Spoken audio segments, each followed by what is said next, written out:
Welcome to Al Mazrah. Explore, secure intel, and loot to gain access to new missions. Enemy threat is high, so expect contact.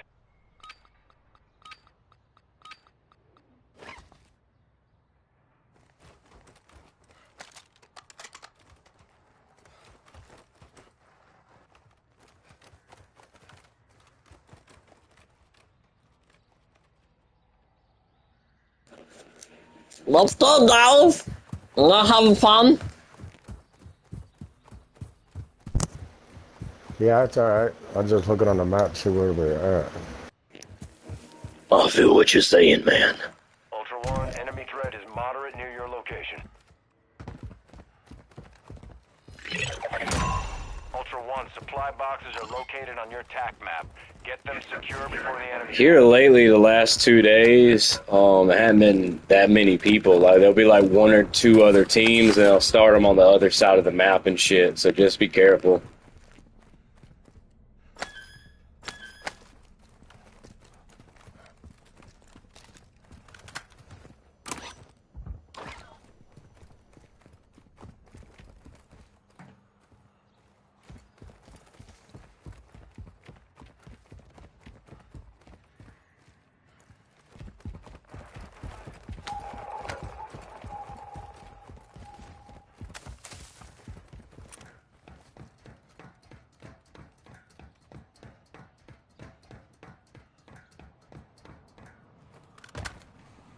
Yo, I'm gonna chill up here and twist up one real quick.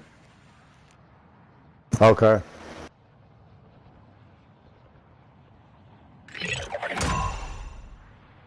I'm gonna go grab the other boxes, see if there's a stuff in there for us.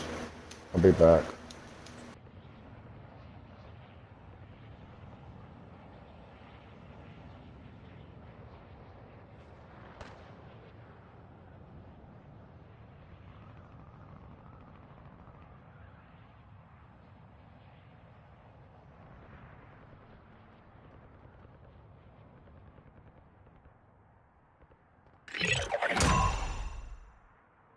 Ultra One, supply box secured. You're clear to proceed to the next objective.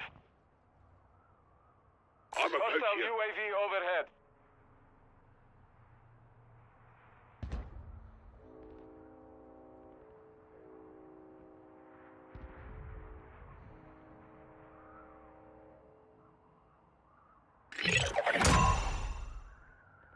Ultra One, you secured all supply boxes. Nice work.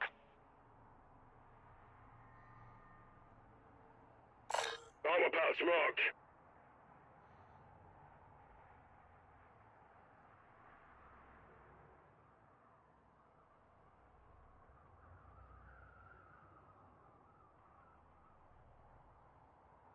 You want me to grab you the stealth vest? Operator in your area needs medical. I'll grab it.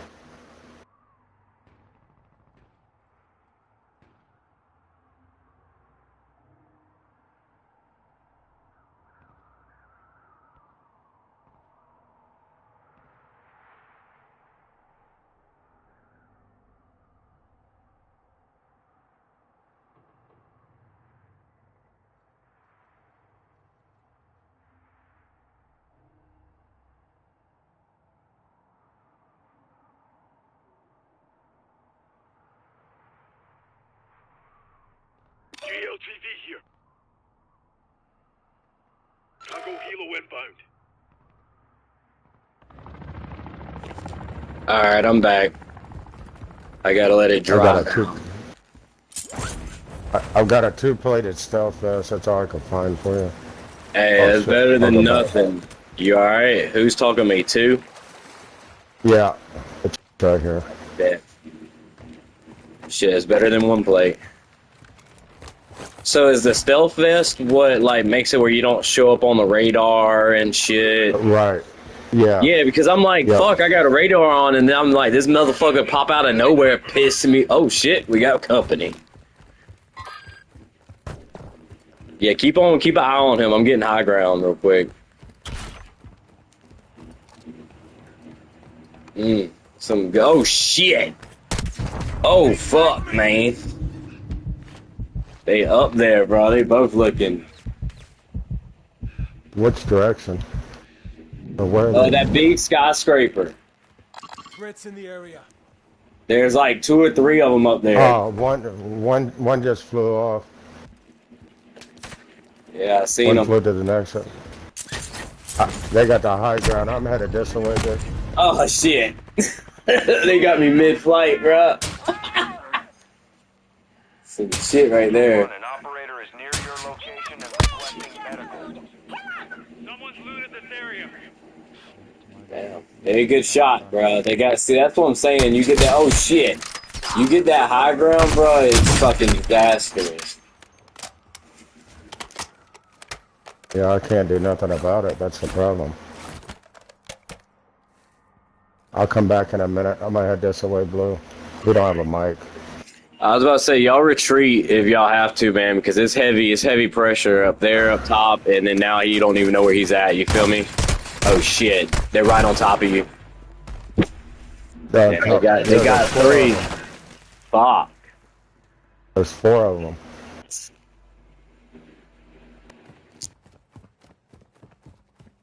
They won't stay there the whole time.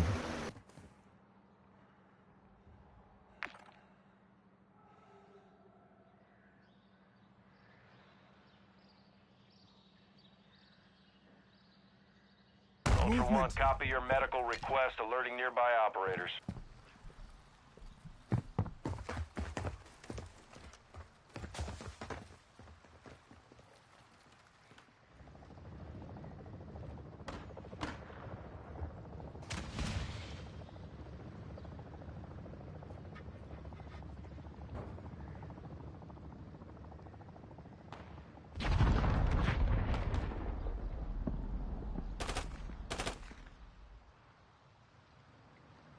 Ultra One, be advised, an operator in your area needs medical.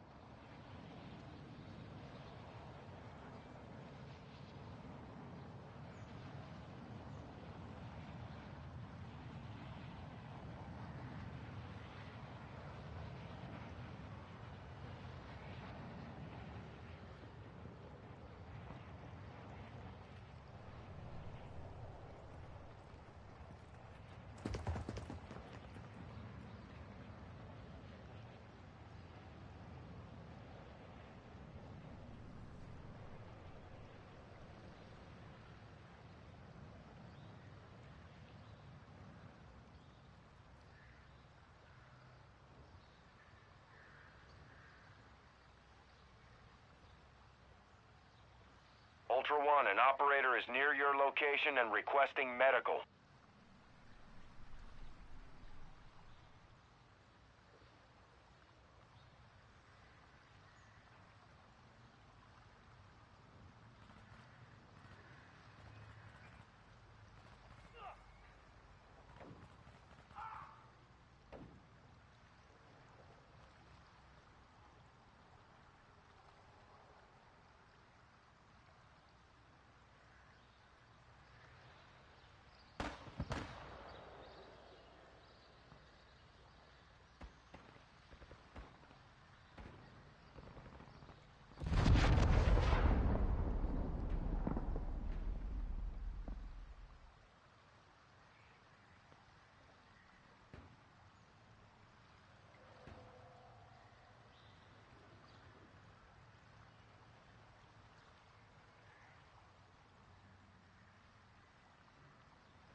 Ultra One, an operator is requesting medical near your location.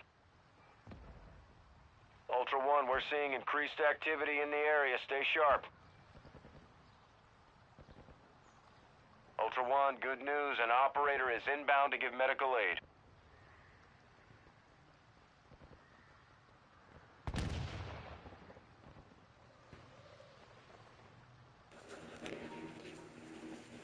Yo, somebody put a bouncing Betty on me, and there's a whole team like camping on my body, bro.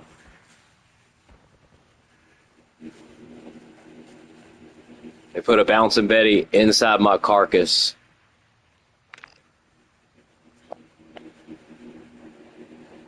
Oh, that's smart. They're like on top of the building with the damn shit.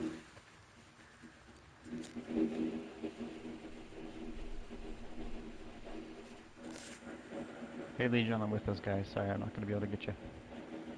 Yeah, I got like a whole like 4 team on top of me on the skyscraper, and they put a bouncing Betty in me, and it's still alive, so that means they're still somewhere around here. Yeah, I'm with that team. Just be careful, my friend. Very, very risky mission.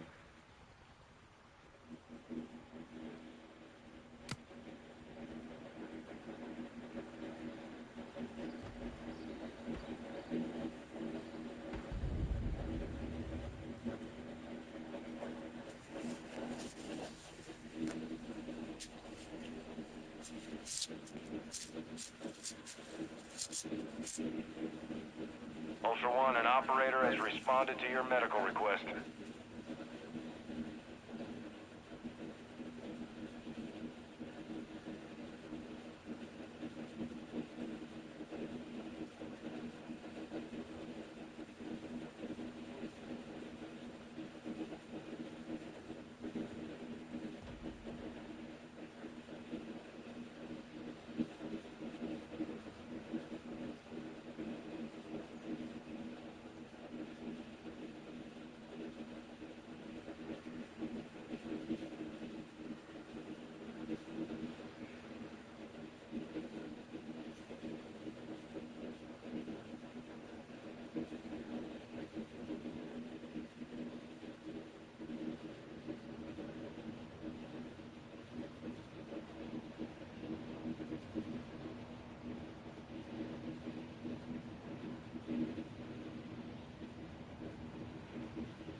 Ultra One, you've got hostile reinforcements incoming.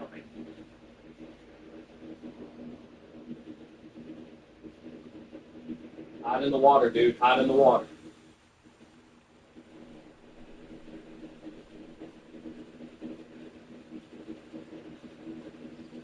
The heat signatures don't pick you up in the water.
Ultra One, activity has increased in the area. Keep your eyes open.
Ultra One, you've got hostile reinforcements incoming.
Ultra One, you've got hostile reinforcements incoming.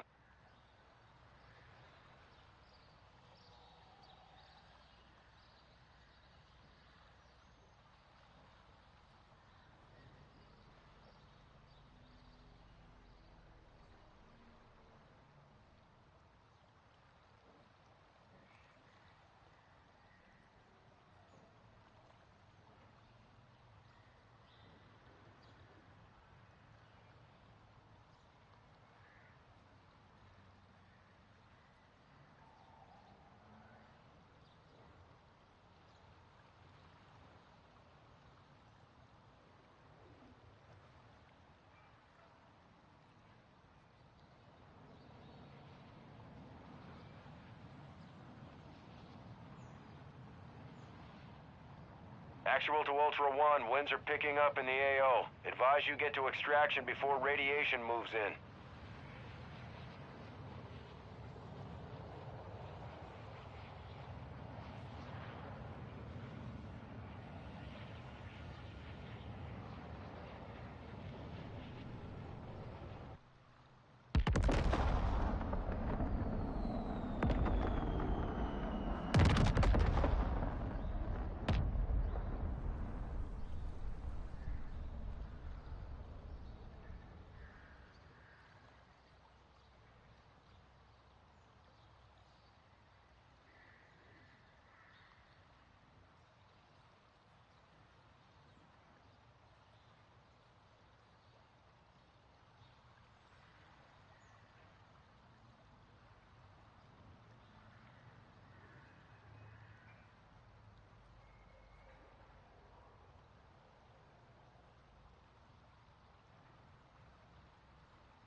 Ultra One, you've got hostile reinforcements incoming.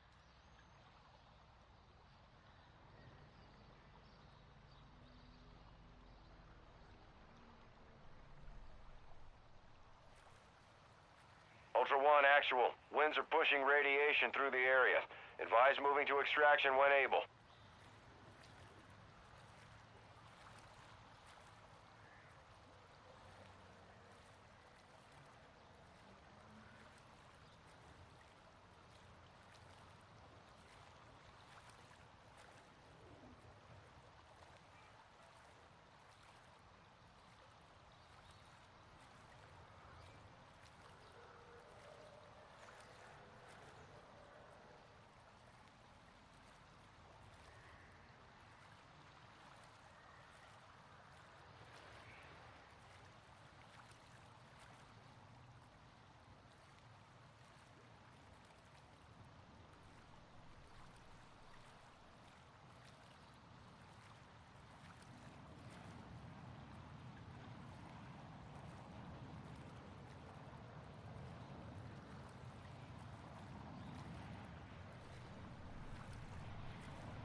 Ultra One, activity is Ultra One, extraction is inbound at this time.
Welcome to Al Mazrah.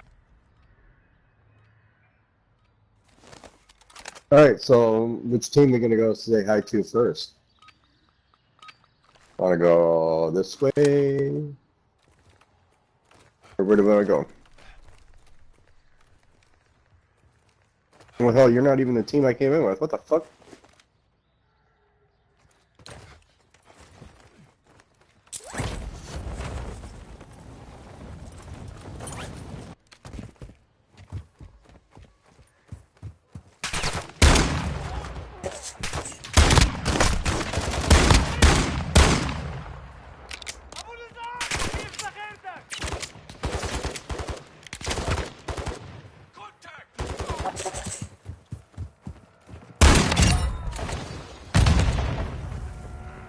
Oh shit.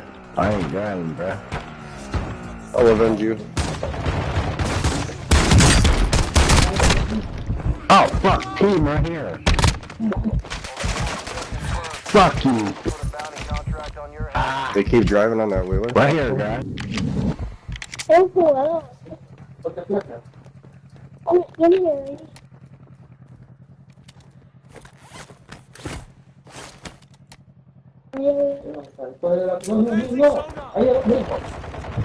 ¡Ay, fuck!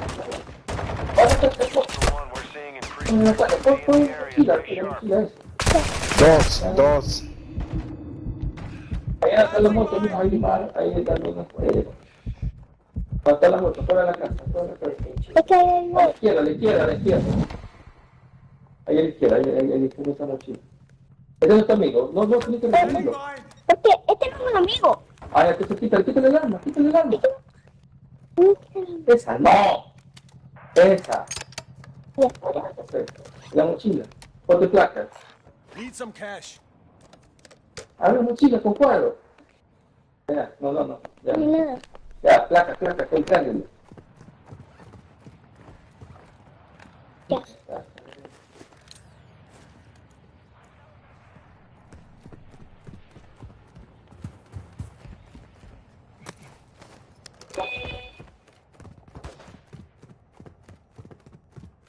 Ay, mira, en la cabeza.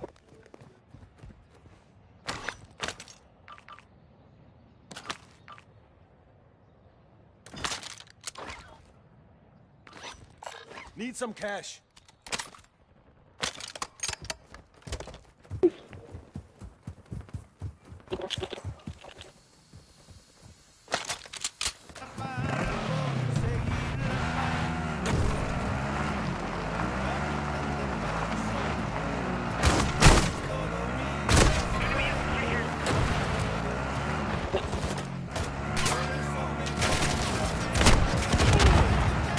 No hay nivel.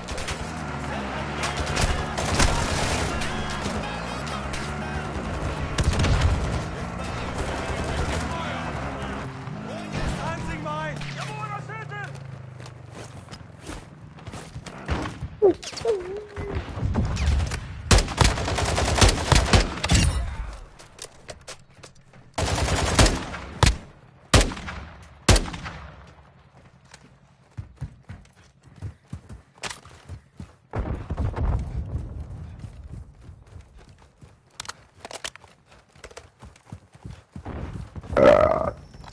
Moving here. Vamos allá arriba. El amarillo está. Que mátalo en allá.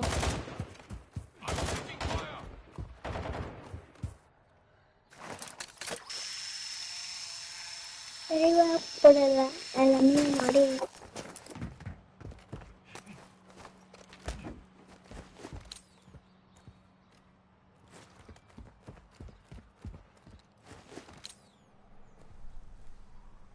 Me cogí esta arma del otro enemigo, mira. Car mark.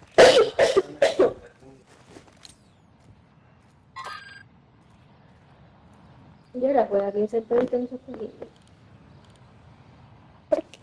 Porque ahora ahí yo hago caer esa mesa.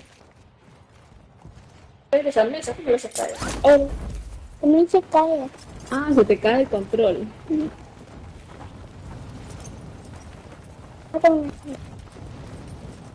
No juegas más cómodo, creo yo. Sí, ya no hay ninguna como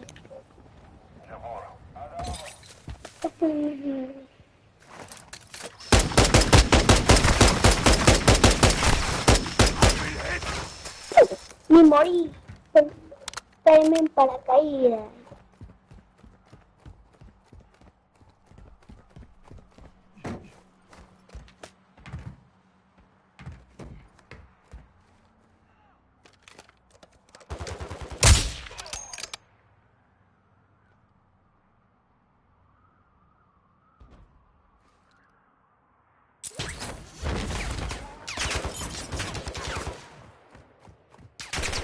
You're not leaving me yet.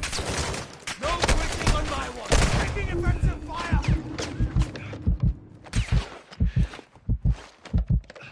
Ultra One, be advised, an Stay in the operator fight. in your area needs Hosted. Axel's got you.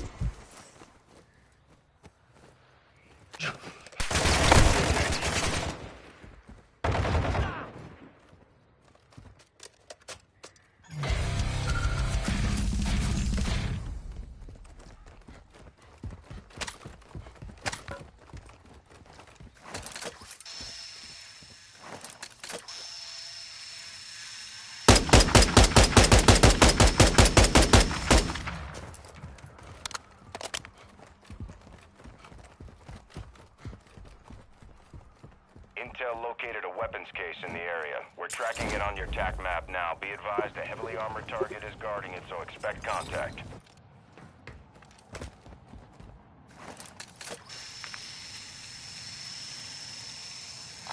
Moving.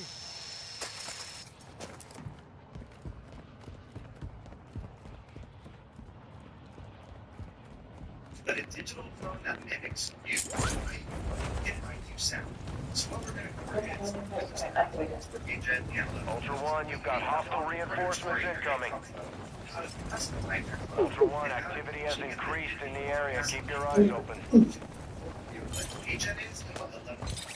So agent leverages AI technology to analyze footage of you, training itself to recreate an incredible, accurate digital version of yourself.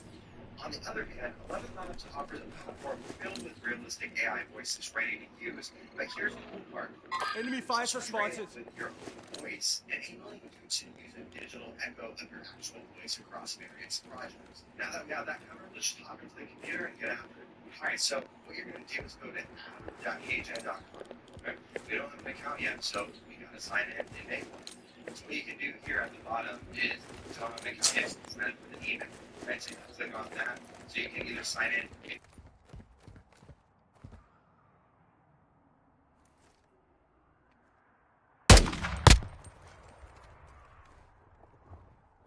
Ultra One, your Entonces squad puedo is ir scattered. solo. Sticking together will help you survive.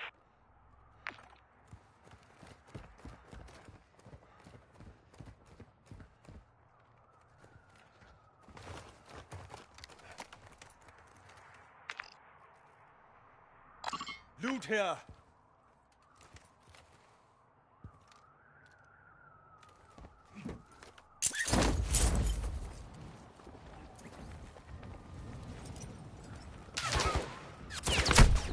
I've been hit. Moving here.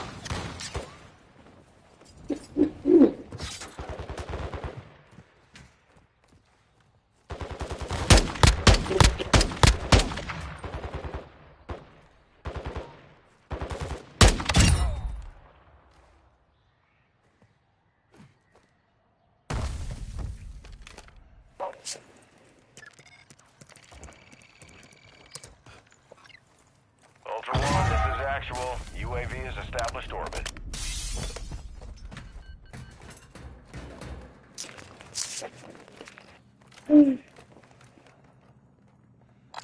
UAV tower here.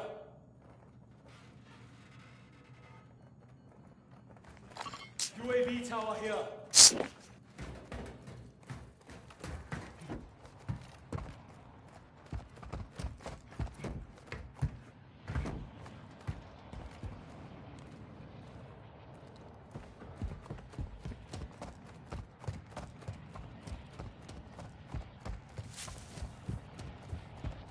Ultra One, Esto enemy es threat tu is tiempo. moderate in the AO. Ultra One, activity is increasing near your location. Stay alert.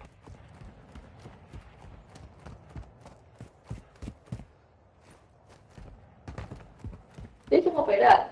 Los niños no tienen que operar, así me sé. Ultra One, this is actual. Intel shows the warlord Al Nar, codenamed Pyro, is active in your area. He's got a bounty on the city if you want it.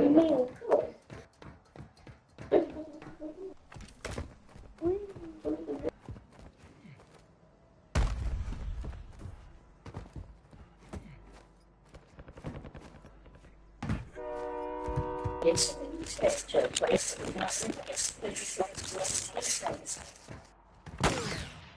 entered a denied area. Stay sharp. Mira qué haces.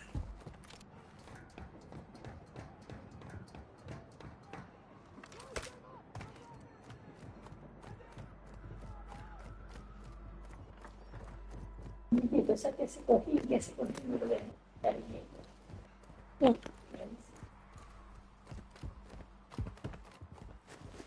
Voy a buscar un carro porque yo me voy a la estación. La extracción. Ultra One, La you've got estación hostile reinforcements incoming. con el helicóptero. Ultra One, we're seeing Visual on the increased exfil activity in the area. Stay sharp.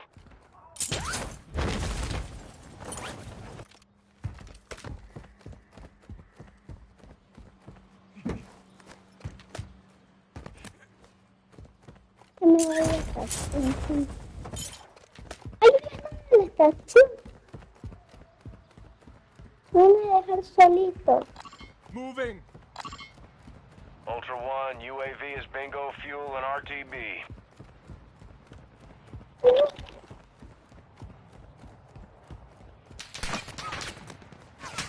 Ultra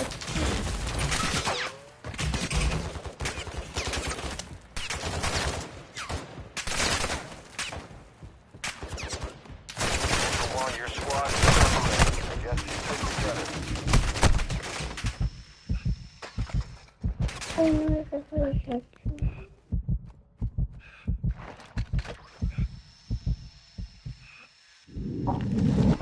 ¿Dónde voy a la estación?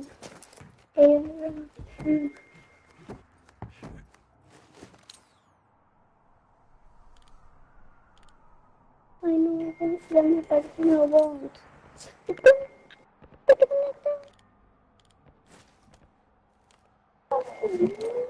No, viene una vez al mes. Es el test. Ultra One, an operator is near your location and requesting medical. ¿Qué aparato tengo ahí?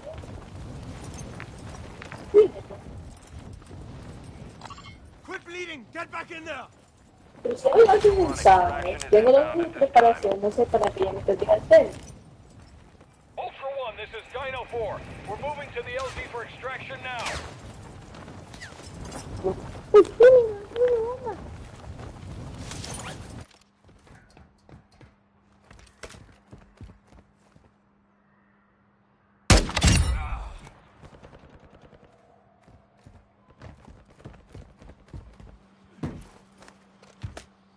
Ultra One, Dino 4. We're approaching the LZ.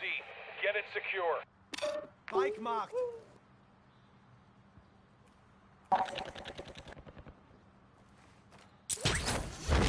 Placa, placa. Eso está bien.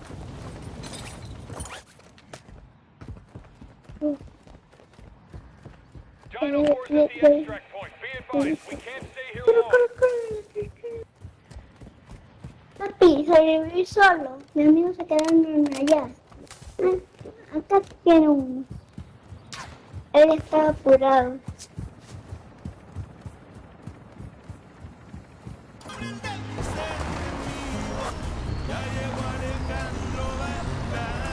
Ay, Dios.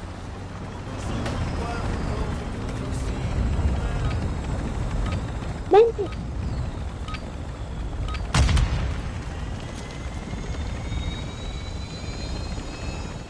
Otra granada que tengo. Papi, ¿cuántas granadas tengo de meseta?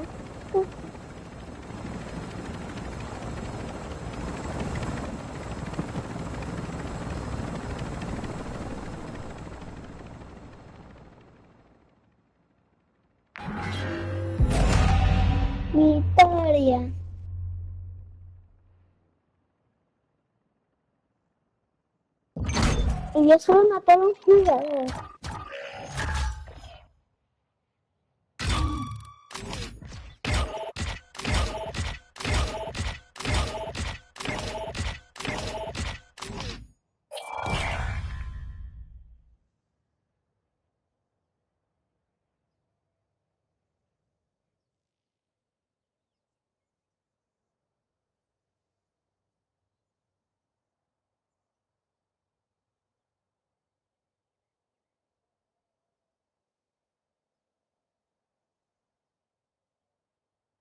Yeah, really good even lining across your face. Don't cover your mouth or have anything pass your mouth.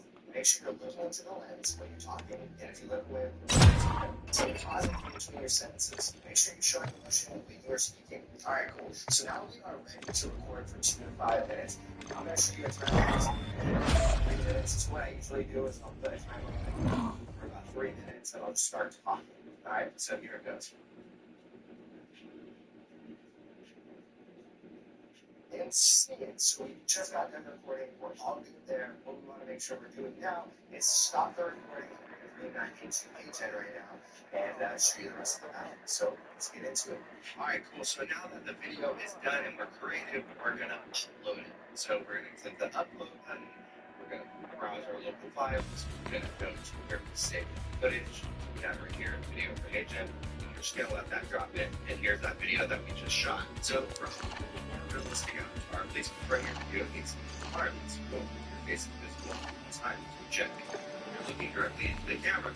Check. There are pauses between sentences. Yep. The environment is well lit. Yes. Alright, the footage looks good. So you have to record a consent video, which is a small script of what you have to say in order to tell, hey Jen, this is me. I'm actually making a clone of myself, and I want to let you know it's me. Because you can't just create deepfakes of people and put them on ads. And you've seen that before. So we want to make sure we get consent. So what we're going to do is record consent. This is the script I'm going to use. Turn the mic and camera on. Allow my webcam up here. And we're just going to say it into the mic. So start recording.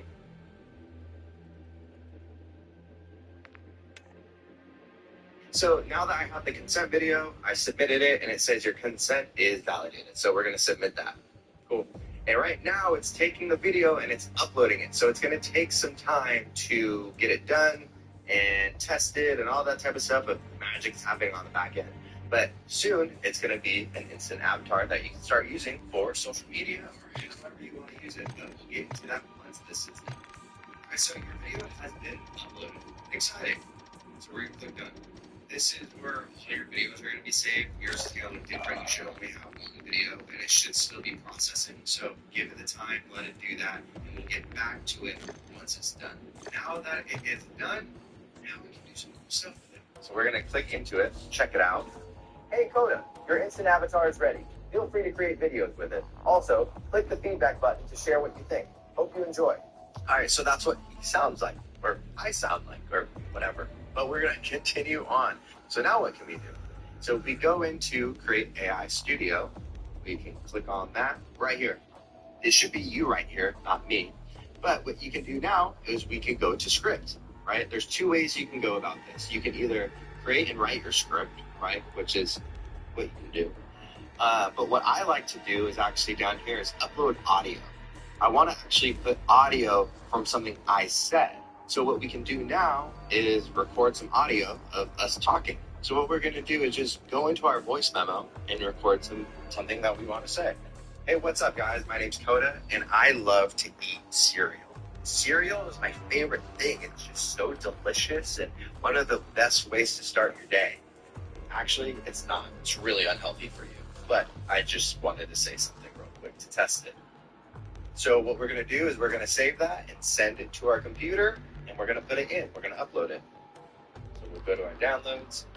There it is. Now it's going to upload. Let's see what happens. So right here is where the audio is. So what we can do is just get rid of that script, delete it out, and that's the whole entire audio clip right there. Cool. So now that we have the audio in there, so what we could do is if you click preview, it's not going to work. It's just going to have this. So we got to make sure we go to continue editing, right, and submit. So it's going to say you have this many credits left. For this video, it's going to be 0.5 credits. That's completely fine. Submit. So now it's submitting, and now we wait, and we're going to see what it looks like and what it sounds like. All right, cool. So now it is done. So let's see what it came up with. Hey, what's up, guys? My name's Coda, and I love to eat cereal. Cereal is my favorite thing. It's just so delicious and one of the best ways to start your day. Actually, it's not. It's really unhealthy for you, but I just wanted to say something real quick to test it. What the hell? Done. That's all great and dandy and all that type of stuff. You can do it straight into HeyGen, but sometimes, like, you might not want to just record it into your phone and talk and say a whole entire script or whatever, or you might, and you're done, and you don't have to worry about it. But this is where you can take it to the next level.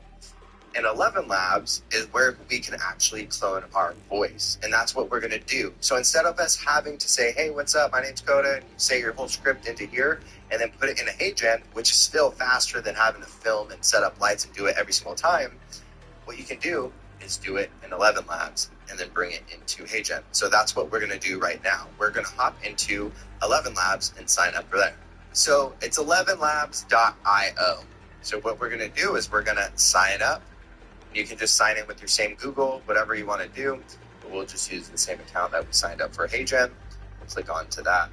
So now, if we do this, let's just say, hey, my name is Coda, and I love to make videos. Generate. My name is Coda, and I love to make videos. So what 11 Labs does is you can take text now into a voice, right? And the cool thing with 11 Labs is they have a lot of voices to pick from. So like I was saying, this tutorial is about making your own clone of yourself. So we want to make your voice in there. But if you don't want to, there's so many other voices that you can use, and it's super easy. You can just click Nicole, go to voice settings, and then this is where you can change stability, clarity, similarity, and all that type of stuff. And you can just mess around with it. But just to give you a heads up, you do have a certain amount of quota or tokens or credits down here on the bottom. So you want to make sure you're using that. And the way they're done is with how many characters there are when you put your script in. Sadly, most people on Advantage plans today don't know that there's an additional option that gives them amazing coverage. This is the global sovereign debt bubble, the everything bubble.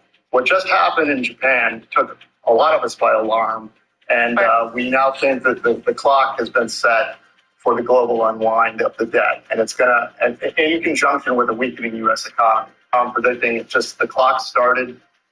We think it's going to manifest over the next 24 months. And our economic indicators started rolling over again in March. They've gone down every month since March. And then here we are going into the most controversial election ever, and something broke. And China's economy is imploding, and it's very, very bad there. So they need to, one of the greatest fears the Chinese power elite have is their own people. So the classic tactic is when all else fails, take them to war. The time frame between crises is getting shorter, and we need to keep accelerating the debt growth even faster. So that's why it's getting very precarious. Every time they do something, it buys less time to fix the system. So this is a very dangerous time. I believe liquidity is a big problem in the global financial markets, and as that becomes more apparent, we'll see more financial turmoil. We're going to see bank consolidation soon. And my prediction still holds, they'll eventually do 6 banks, or 8 to 6 banks, and that's when it would be easier to introduce a central bank digital currency. Warren Buffett is not in cash for a 20% pullback. That's not what he does. He's in cash because he's going to take advantage of what happens when the sun ravels. And my guess is you don't hold that amount of cash if you're Warren unless you think a big financial crisis coming. Or what I can tell you with great confidence is we're going to have financial havoc and turmoil coming soon. On the Spot with Michelle McCory is brought to you by Swan Bitcoin. Hello, I'm Michelle McCory. Thank you again for joining us. With the interest rates at the highest level in 23 years for over a year now, markets have been bracing for the economic impact of that strain, for the Fed to break something. My next guest says that the Fed did indeed break something, and that was another central bank. The Fed broke the Bank of Japan, and now the clock has started counting down towards a global debt crisis.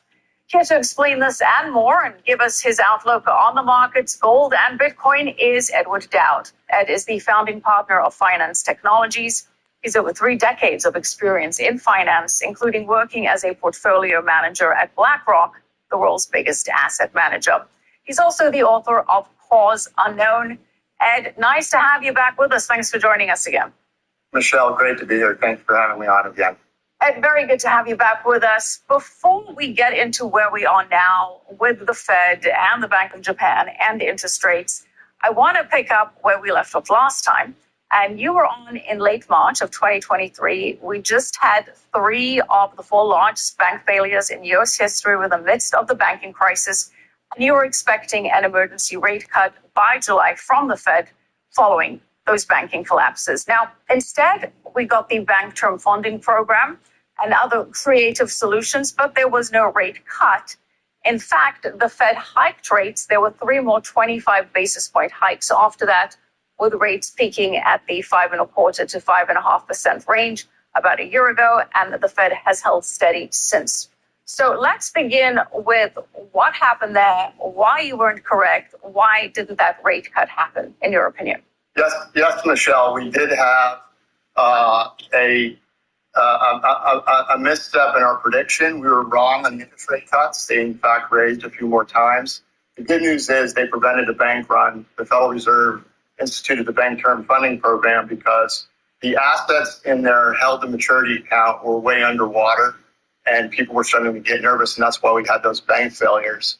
So what the Fed did is lent the banking system short-term loans to prevent these bank runs, and they unfortunately took away those loans in March 11th of this year. They ended the program, and at the time that we made the call, the credit markets hadn't yet deteriorated. Now we are in the part of the economic cycle where credit is deteriorating, and the Fed is not going to give loans against that credit on the bank books.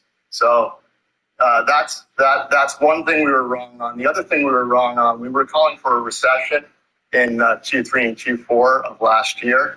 Our economic cycle indicators, which is our proprietary black box leading indicators, showed a recession coming in that time frame, and what happened in October, along with the Federal Reserve's Bank Term Funding Program, the government went on seeing the deficit explode. They juiced the economy, and they created government jobs. At the same time, they were also manufacturing payroll numbers. It's been well documented that the payroll numbers have been revised down after every month to the tune of 1.5 million jobs. So, and Jerome Powell recently even stated the payroll numbers are in question 2 meetings ago. He indicated that there's some question about that. So what we did get in our economic indicators starting in October was a bounce. And we saw our economic indicators bounce. But what's important to understand is they bounced and never got above the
the zero line, which is expansion. So whatever the juice that the government did and the Fed fixed, it kind of didn't get us into expansion. It kind of delayed the recession, so to speak.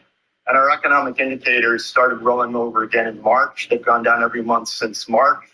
And then here we are going into the most controversial election ever, and something broke.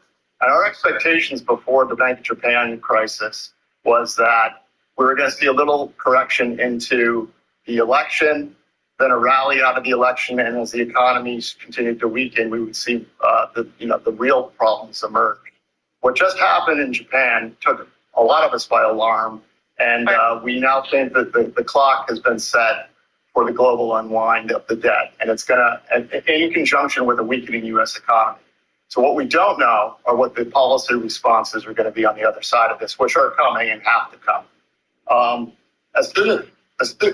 One more thing. As soon as the markets blew up last week, or into this week, the expectations quickly went to emergency rate cuts. The Federal Reserve came out on Monday and indicated they're waiting for more data. The Fed is loath to lower interest rates, primarily because once the global financial markets catch wind of the Fed lowering interest rates and ending the rate hike pause, and we'll see a big correction in risk assets, which they want to avoid. Right. So it comes a point where bad news is actually bad news, right? That when the Fed is forced to cut, then the markets start to interpret that as a sign that things are really not going as well as they would appear. You mentioned that we had basically just new artificial, unprecedented ways of stimulus, new Band-Aids put on the economy, be it the bank funding program or other ways that sort of just kept things, or changing the data or manipulating the data or getting the data incorrect, depending on your interpretation there, that sort of kept things afloat for a little bit longer. I really want to unpack the whole Fed breaking the Bank of Japan, but before we do that and get into detail there, where are we now in terms of what do you think the Fed is going to do? So the interest rate markets quickly predicted emergency Fed rate cuts. I, of course, pay attention to that, but I also wanted to hear what the Fed had to say. They came out on Monday. Goolsbee, the Chicago Fed president, basically came out and said this. One bad payroll number is just one bad payroll number. That happened on Friday.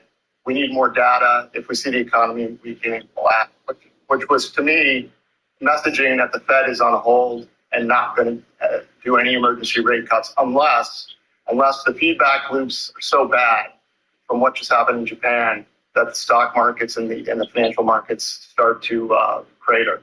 Absent that, the Fed is doing nothing until September.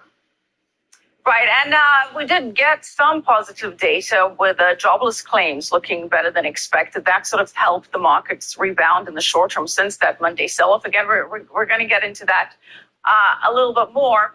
So let's get into this idea that you said the Fed essentially broke the Bank of Japan. Explain what you mean by that, and perhaps start by giving us the background of Japan's economy and the demographics and why it had rates so low for so long. Yes, so Japan is one of the major central banks that have been coordinating easy money for the last 14 years since the Great Financial Crisis. It's the Federal Reserve, the ECB, and Bank of Japan. These are the three, and they've been passing off the baton of injecting liquidity into the global system. And when I say injecting liquidity, injecting debt, because debt is money. You create a credit, you inject liquidity into the system. So they've been one of the three legs of the stool, and they've been keeping their interest rates essentially at zero for decades because they had a demographic problem at a bubble burst in the late 90s. So what happened with the Federal Reserve hiking interest rates very quickly to 5.5% caused the Bank of Japan's currency to weaken because they did not raise rates along with the Federal Reserve. And this interest rate differential caused the currency to implode in Japan. And several weeks ago, it got as high as 161 US dollar to Japanese yen, which is levels we hadn't seen since the 90s.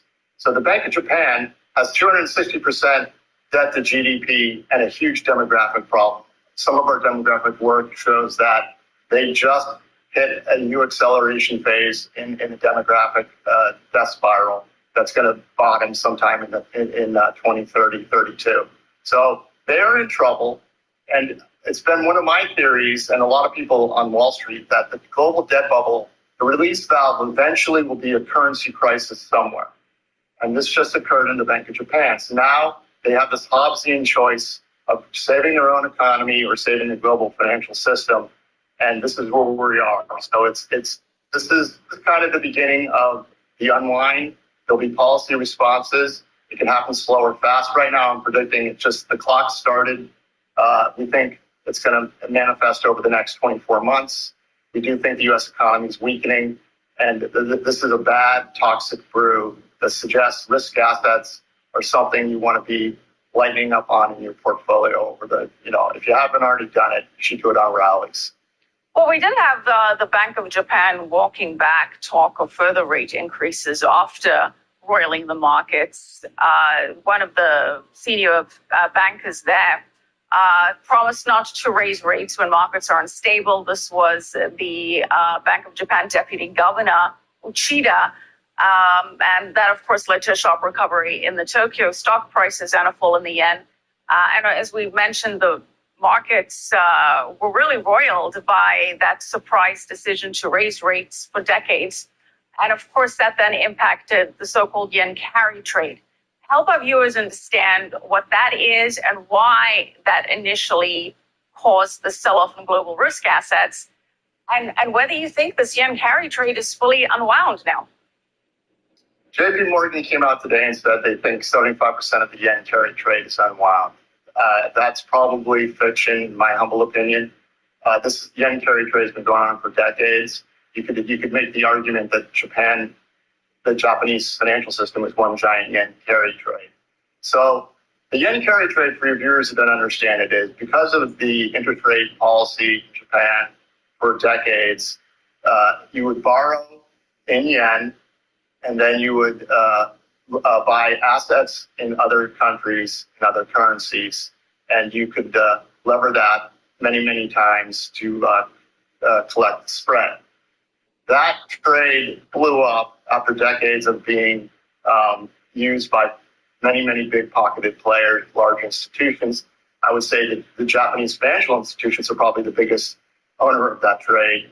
They borrow in their own currency and then go buy assets abroad, not making loans to the Japanese economy because they have a demographic deflation going on there. So that's the situation. We have trillions of dollars in assets that are levered, and the trade is going the wrong way. So it kind of creates a giant margin call.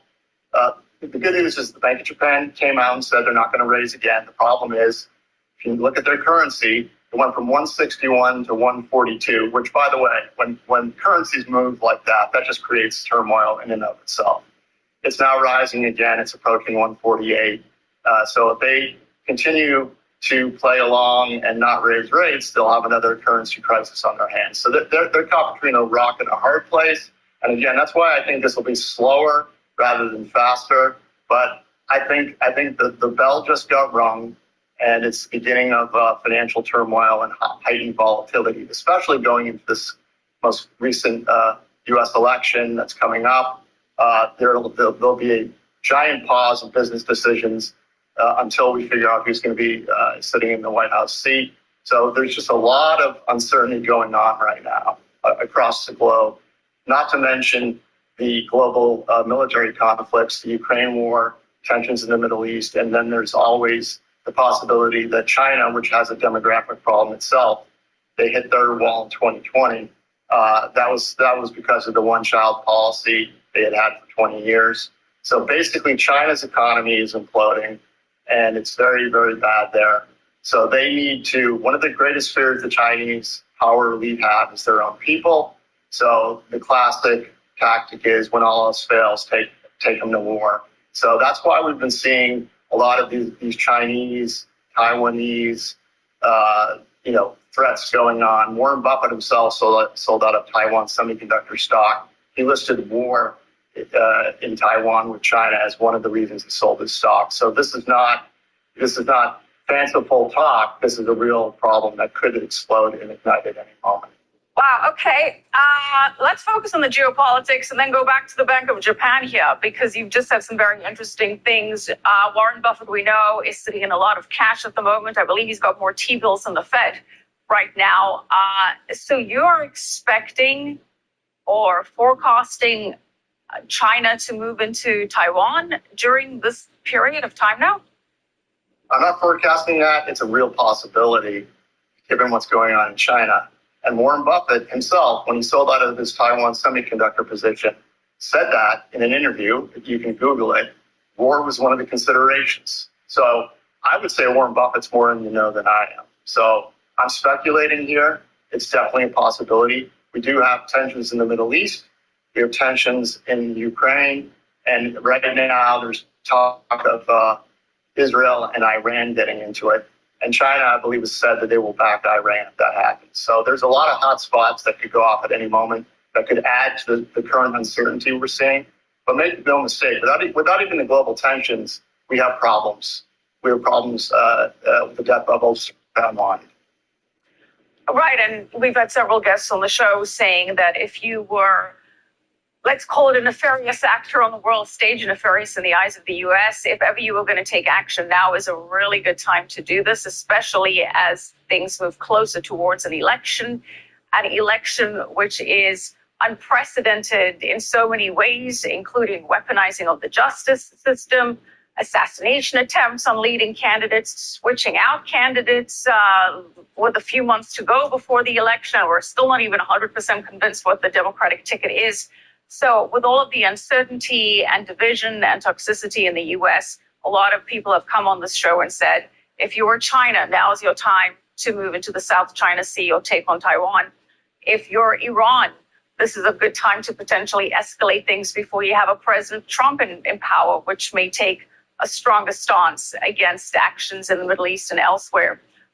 Russia, Ukraine, if you wanted to resolve that one way or another, this is probably the window to do that. So I agree. No shortage of geopolitical potential flashpoints that could explode at any minute. But if you were to hedge that, I know you're saying it's a possibility. We all recognize that it's a possibility. But how high do you rank that as the thing that is the black swan event that sort of triggers a massive crisis here? Well, let's be clear. What happened in Japan last week was a black swan event. That's one black swan that just went off, and we're going to see the ripple effects for over the next months, years to come. So that was dropping a boulder in a pond, and we're rippling out. We don't know what the knock-on effects are. What's interesting about Japan is, typically speaking, they basically had a market crash, an 87 type crash. Banks went down 30%. The market imploded. And we haven't heard of any brokerage firms in trouble that went bankrupt. During the 87 crash, they went bankrupt. So there's a lot of settlement issues that have not been cleared yet. We don't know who's holding the old maid in Japan, what bank. So, and in this most recent rally in the NASDAQ, the bank stocks did not really participate in it. So the knock-on effect, so that's black swan event number one. Black swan event number two is what you just said, potential escalation or hotspot or a new hotspot. If I had to give a probability of that occurring before the election, I would peg it at 30%. That's pretty high. 30% is a pretty high probability of considering the chaos that could unleash. Okay, so these are potential events that could still happen and worse. And let's go back to the event that did happen and see where we are with that. So how exactly was it that the Fed is to blame for the Bank of Japan being forced to raise its interest rates? What's the relationship then? Well, so every rate hike cycle and every rate lowering cycle, so when they lower rates, they create a credit bubble. We created the dot-com bubble, then they reinflated and created the real estate bubble. Now, 14 years later, this is the global sovereign debt bubble, the everything bubble. And finally, the Fed raised interest rates after 14 years of keeping it near zero. And all interest rate hikes, they break something, and it's not that they do it on purpose. Something just breaks because in these bubbles, excesses and frauds occur that then get unwound, and we see who's swimming naked, and there's knock-on daisy chain effects, and there's a lot of financial panic and turmoil. So the Fed didn't purposefully wreck Japan. It's just a consequence of them raising interest rates to 5.5%. Eventually, Japan, the release valve was the currency. And Japan finally had to raise rates. Japan didn't want to, but their currency forced them to. And this goes back to how this, global debt Ponzi scheme works. It needs constant credit creation, constant debt flow, and new money. And eventually, when the debt gets too big, it's like a Game of Thrones. You're going to have the currency crisis, and this just appeared in Japan. So, what does it mean? How does this trigger then this potential debt crisis? How do you see it playing out? So what just happened was a massive deleveraging of the yen carry trade. People went bankrupt. We haven't found out who went bankrupt yet. We're going to then get a contraction of liquidity for two reasons. One, what just happened in the markets. Two, the weakening U.S. economy. So credit is contracting. The lifeblood of financial markets is liquidity, and that's contracting as we speak. You got to remember, M2 went negative year-over-year growth in November of 2022, and that set off bank failures in March very quickly. That even shocked me. And so the full effects of M2 going negative, there's always a delay in monetary policy. So the Fed hiked, M2 went negative at the end of 22. 18 months later is usually when the policy lag starts to take its real effect. That was May of this year. So this is a very dangerous time. I believe liquidity is a big problem in the global financial markets. And as that becomes more apparent, we'll see more financial turmoil. All right. So, Ed, last time you were here speaking of the banking crisis, you did expect a consolidation of the banking sector as we would be seeing more and more bank failures. And ultimately, you said you'd land up with around 6 banks in the United States, which would then pave the way for a central bank digital currency, a CBDC, to be issued. That crisis, fewer banks, potentially UBI, just go rest so you can. In a really bad recession, sort of facilitates the way to a CBDC being issued and sort of unpack the horrors of the dystopian future that a CBDC could lead to. Before we get into the CBDC part of the conversation, what's your outlook now? What's your read on the banking sector as it stands? So when I was on your show last time, I said this happens one of two ways, fast or slowly. The Fed was able to patch over the duration problem that the banks had, meaning their portfolios were upside down with a duration mismatch. What they're not going to patch up is a credit problem. We're now in the credit problem of the cycle, and banks' loans are going to start to go sour, and they're going to have to report those losses. So the Fed did a good job in delaying the banking crisis, so hats off to them. We'd rather see this unfold slowly than fast. When it happens fast, it creates chaos and even the powers that be lose control. So I'd rather see a slow unwind rather than a fast unwind. And I expect as the economy continues to weaken, enter into a recession, we're going to see bank consolidation soon. And my prediction still holds there'll eventually be 6 banks, or 8 to 6 banks. And that's when it would be easier to introduce the central bank digital currency. Well, we're already seeing the banks take strain, but unrealized losses of banks across the country rising to over $520 billion at the end of the first quarter of 2024. That's up from $478 billion at the end of the previous quarter of 2023. 50 banks saw unrealized losses on their investment security portfolios exceeding at least 50% of their capital equity in the first quarter of 2024. And that's according to the U.S. Bank's unrealized losses on investment securities screener. So we're already starting to see that. It's not getting a lot of attention. There's also a recent report by consulting firm Claros Group, which analyzed around 4,000 U.S. banks and found that 282 banks face the dual threat of commercial real estate loans and potential losses tied to higher interest rates. And the majority of those banks are small lenders with less than $10 billion in assets. So we're starting to see again problems in the banking sector. You're saying that at some point we're going to go from all of these banks to 6 to 8 big banks in the United States. Last time I think you were predicting that could happen in as soon as a year. Give us an approximate, and again, I always give credit to people that come out here, make a forecast, and put a timeline on it as well. But give us an approximate timeline as to when this could happen and how exactly this could play out. Let me clarify. There won't be just 6 to 8 banks, but the majority of banking will be done with 6 to 8 banks. There'll be some banks left, but they won't have a lot of depositors. I expect this to, let's give it 12 to 24 months. And you've got to remember, in the great financial crisis, this happened fast. A bunch of marriages, shotgun marriages happened overnight. Merrill Lynch disappeared. Lehman Brothers went bust. Bear Stearns went bust. And AIG essentially went bankrupt. This could happen fast, but I'd like to see it happen more slowly over 2 years with some sort of control. I know that sounds insane, but we don't want to live in a world where financial markets are crashing 50, 60% in a month. We just don't want to live in that world. I don't think we want to live in a world, though, that only has 6 to 8 banks and the control that comes along with that. And as you say, that then ushers the way for a central bank digital currency to be put forward in a much more seamless way.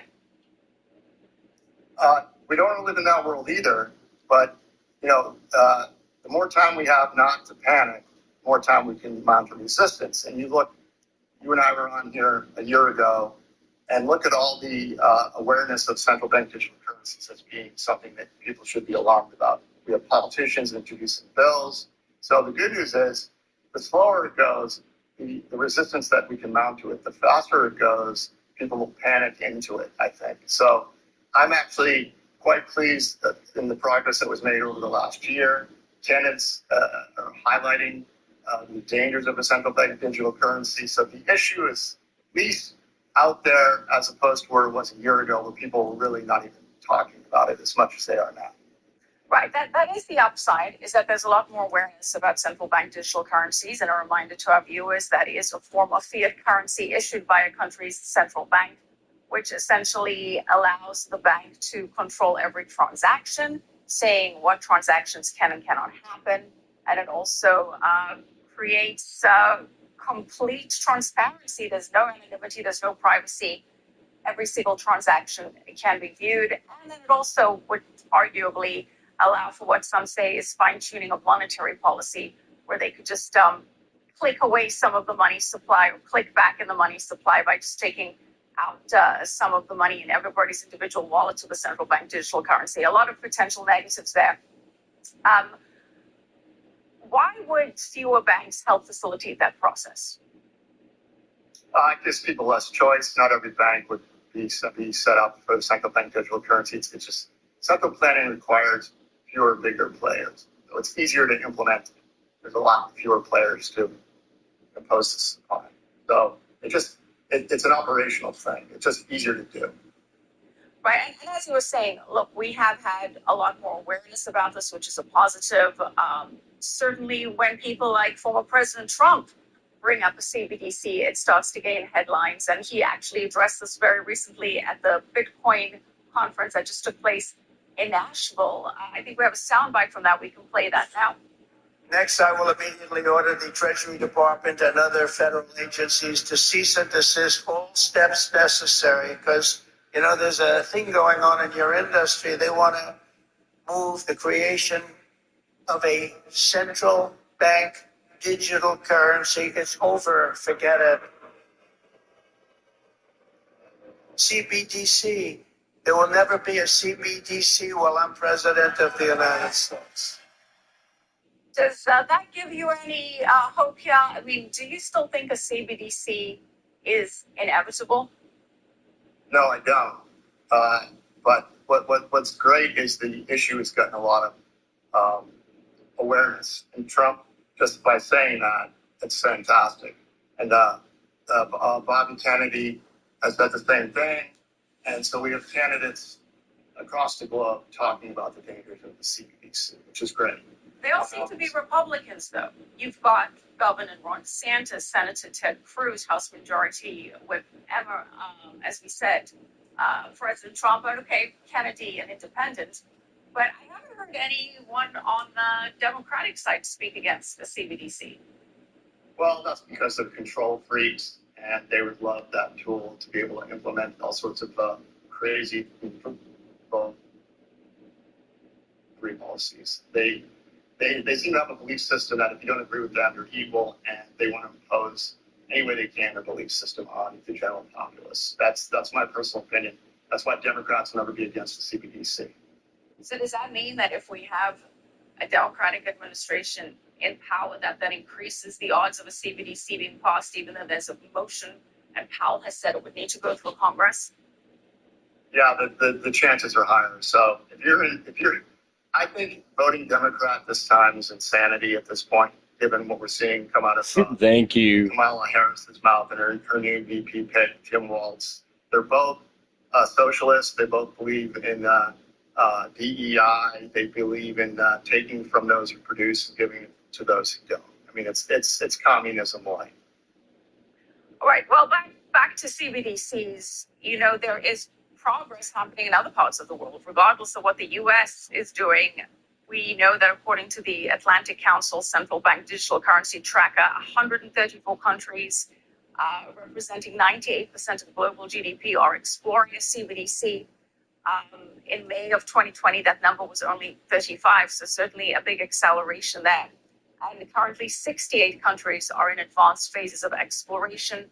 19 of the G20 countries are now reportedly in advanced stages of CBDC developments. We've also got a new report from the Bank of Canada suggesting that Canada's central bank sees digital currencies as necessary to maintain monetary sovereignty and financial stability as the use of cash declines. The bigger point here is that if the rest of the world goes along with this, can the U.S. not? Can the U.S. be left out? The U.S. is going to be probably where the resistance mounts from. So if we fail at this, then eventually it's a global slavery surveillance state. The CBDC is the linchpin of that digital ID. If everything you do is tracked, it's a disaster for individual freedom. It's also a tool to implement crazy progressive policies. You know, people are worried about methane from cow farts. They could then institute, beef quotas, and you can't ring up your groceries at the register, because that's how deep this will go if they have this kind of control. So we have to oppose this at all costs. I mean, if we get close to this, you'll be hearing me talk more and more about it. But right now, I'm very hopeful it's not going to happen in the U.S. And if it doesn't happen in the U.S., the other countries will follow along with it. Right. The ultimate form of control, as you say, government can then monitor and track everything you do, from, eating too much meat to taking too many flights, and then they can just program that currency to not work for those transactions. You don't even have a choice in the matter, or it would work, but with a very excessive premium added to that transaction, disincentivizing people from doing it. It's terrifying. And we did see, I always like to point this out because it's so important to remember how we saw tremendous government overreach during COVID. The pandemic, during COVID. And an example, Canada, where the truckers who were protesting against the vaccine were essentially taken out of the financial system. Their bank accounts were frozen, and anybody that was donating to them had their bank accounts frozen. That required an emergency act, and it can still be done without a CBDC, but with a CBDC, it's just so much easier to do. Click of a button, and that's that. And that, just the idea of that can deter people from voicing opinions that may be seen as cancelable in today's day and age. All right, but we're hopeful that a CBDC perhaps may be delayed with the increased awareness. You did say, though, that the way to bring out a CBDC is a crisis, and you did say that within 12 to 24 months, you do see a scenario where we have 6 to 8 banks left, so you do expect more collapses in the banking sector. what is your macro outlook then? How does this play out? And you can start off with the short-term outlook ahead of the elections, and then what you're seeing happening in the next 2 years. Yeah, so short-term, again, this is the economy, the way we measure, started rolling over from close to the zero line, non-expansion, going back into recessionary levels in March. The structure of the market, and this is technical mumbo jumbo, but what we see from the structure of the market is a pullback into the election, anywhere from 10 to 30%. And that would be scary, but it's not a calamity. And then a rally after the election. But by the way, any kind of pullback into the election favors Trump. A rally after the election, and from that rally, there'll be continued economic data coming in that's bad. Then we think that's when the real potential for the collapse to begin would be sometime towards the end of this year, going into January. So that's our short-term, medium-term prediction. From there, we'll have to observe what happens. But that is going to be where we think it really starts to unravel is in 2025. And if that occurs and we're right, and there's a crisis in 2025 financially, we'll see potential talk of a CBDC, because if you want to implement something, you do it in a crisis, and a UBI, because depending upon how bad the job layoffs are, there'll be a lot of people who are scared, and they might try to tie a UBI, universal basic income, to a CBDC, and that's how I would do it if I wanted to implement it. So you're seeing a potential short-term pullback here, but ultimately, beginning of 2025, where do you see equity markets? And again, I get a lot of this depends on how the geopolitical situation plays out and who wins the U.S. elections. Well, it depends on how quickly we unravel. So we think that the clock started last week. Economically, we're already going to go into recession. But now we have financial plumbing problems that are now becoming apparent. So we get this correction into the election. The rally could last several months, but we may go back to close to the all-time highs. My guess is no, we roll over and fail, and that's when the real financial damage begins. And the Fed will be well into a rate cut cycle by then, if I'm correct. So what do you think gold does during this phase? In a financial panic, there's usually a knee-jerk reaction to sell everything. So gold will have a pullback, but not like it did in the financial crisis in 2008. It had a 50% pullback. I've seen gold pull back maybe 25% for a buying opportunity. So gold long-term we're bullish on because whatever happens when it becomes apparent the economy is rolling over, we're having a global financial crisis, there'll be a policy response. And so we have to see what that policy response is and how effective it could be and how inflationary it's going to be. So we're in this roller coaster ride of deflation, then a monetary fiscal response that is inflationary. So we're going to have this roller coaster of inflation going forward. Right now we're in the beginnings of a deflationary period as the credit cycle starts to worsen. And so gold, I like long term.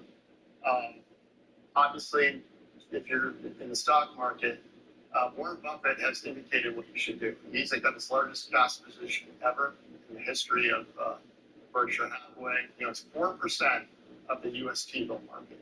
Warren Buffett is not in cash for a 20% pullback. That's not what he does. He's in cash because he's going to take advantage of what happens when this unravels. And my guess is you don't hold that amount of cash if you're Warren unless you think a big financial crisis is coming.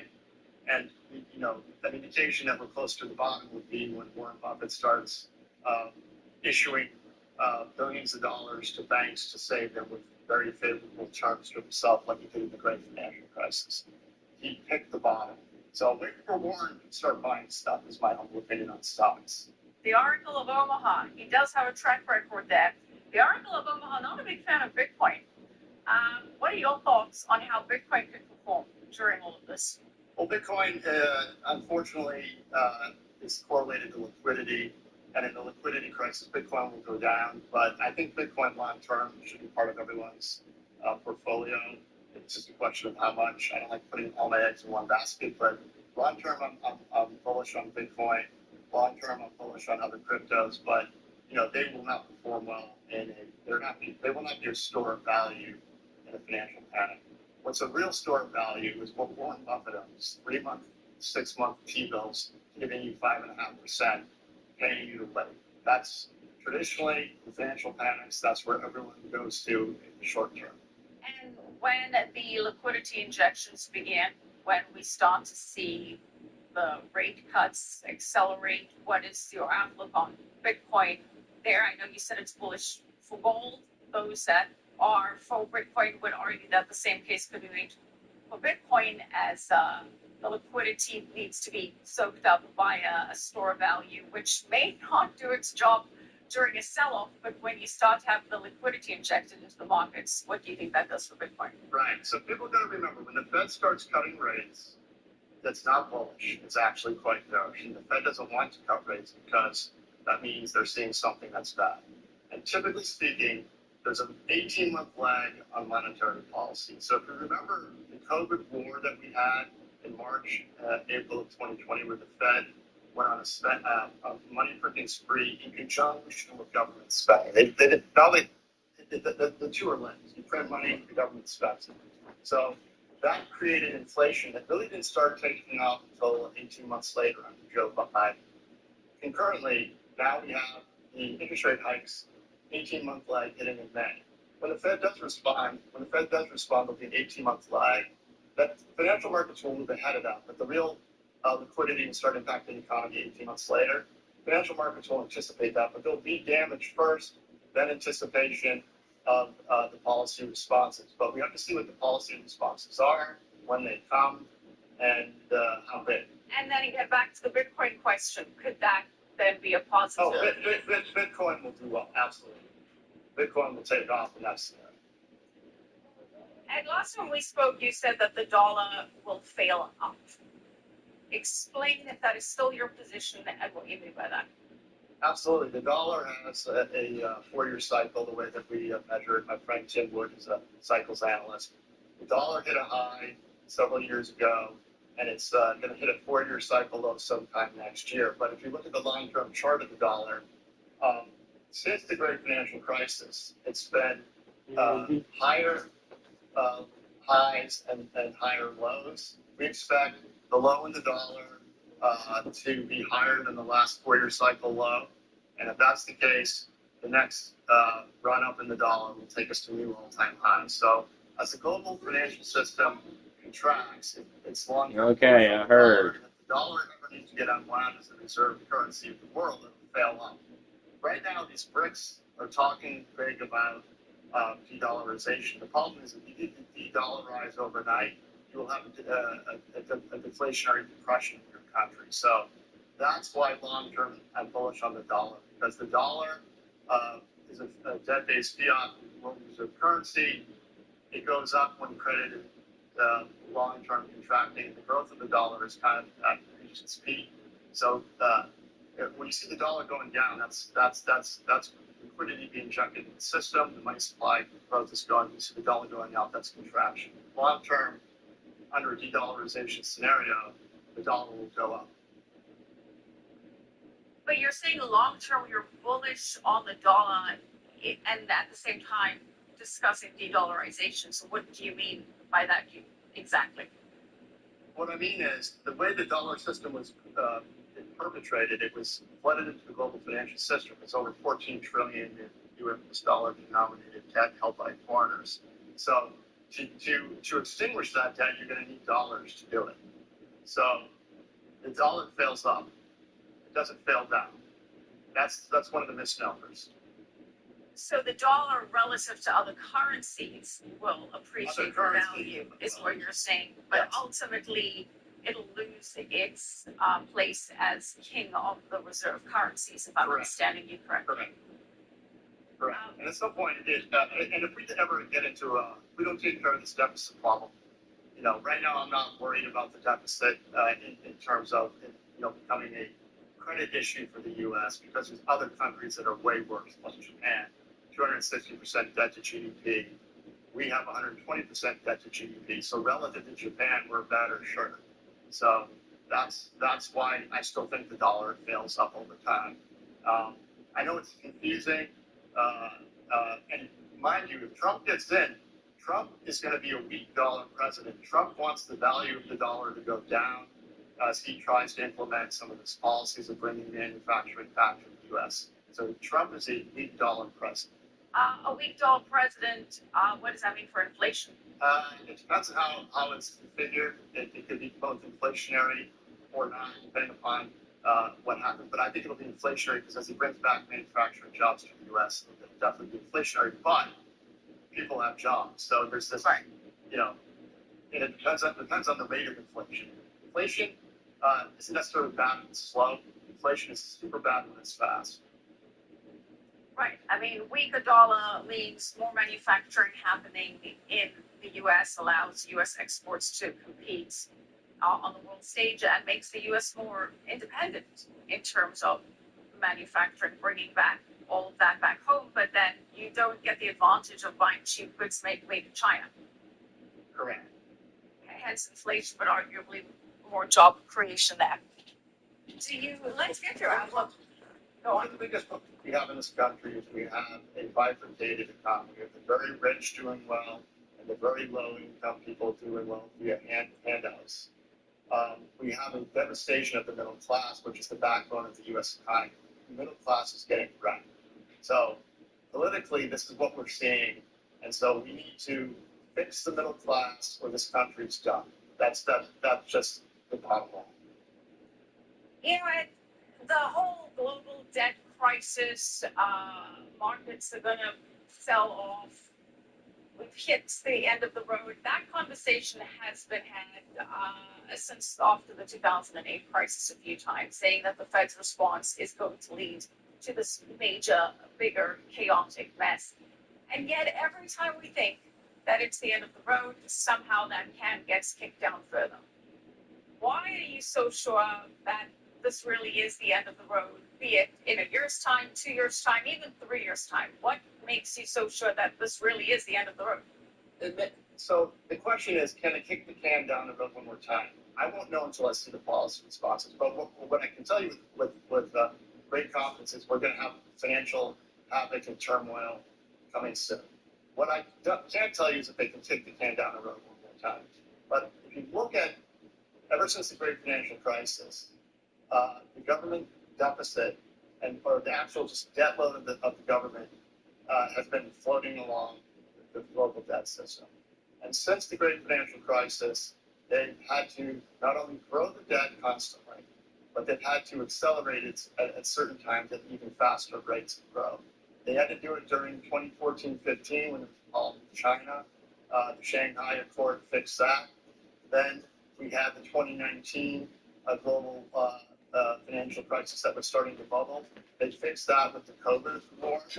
And so the time frame between crises is getting shorter, and we need to keep accelerating the debt growth even faster. So that's why it's getting very precarious. Every time they do something, it buys less time to fix the system. That's why it may not be this time, maybe the next time, but we're close, and it's within our lifetime, unfortunately.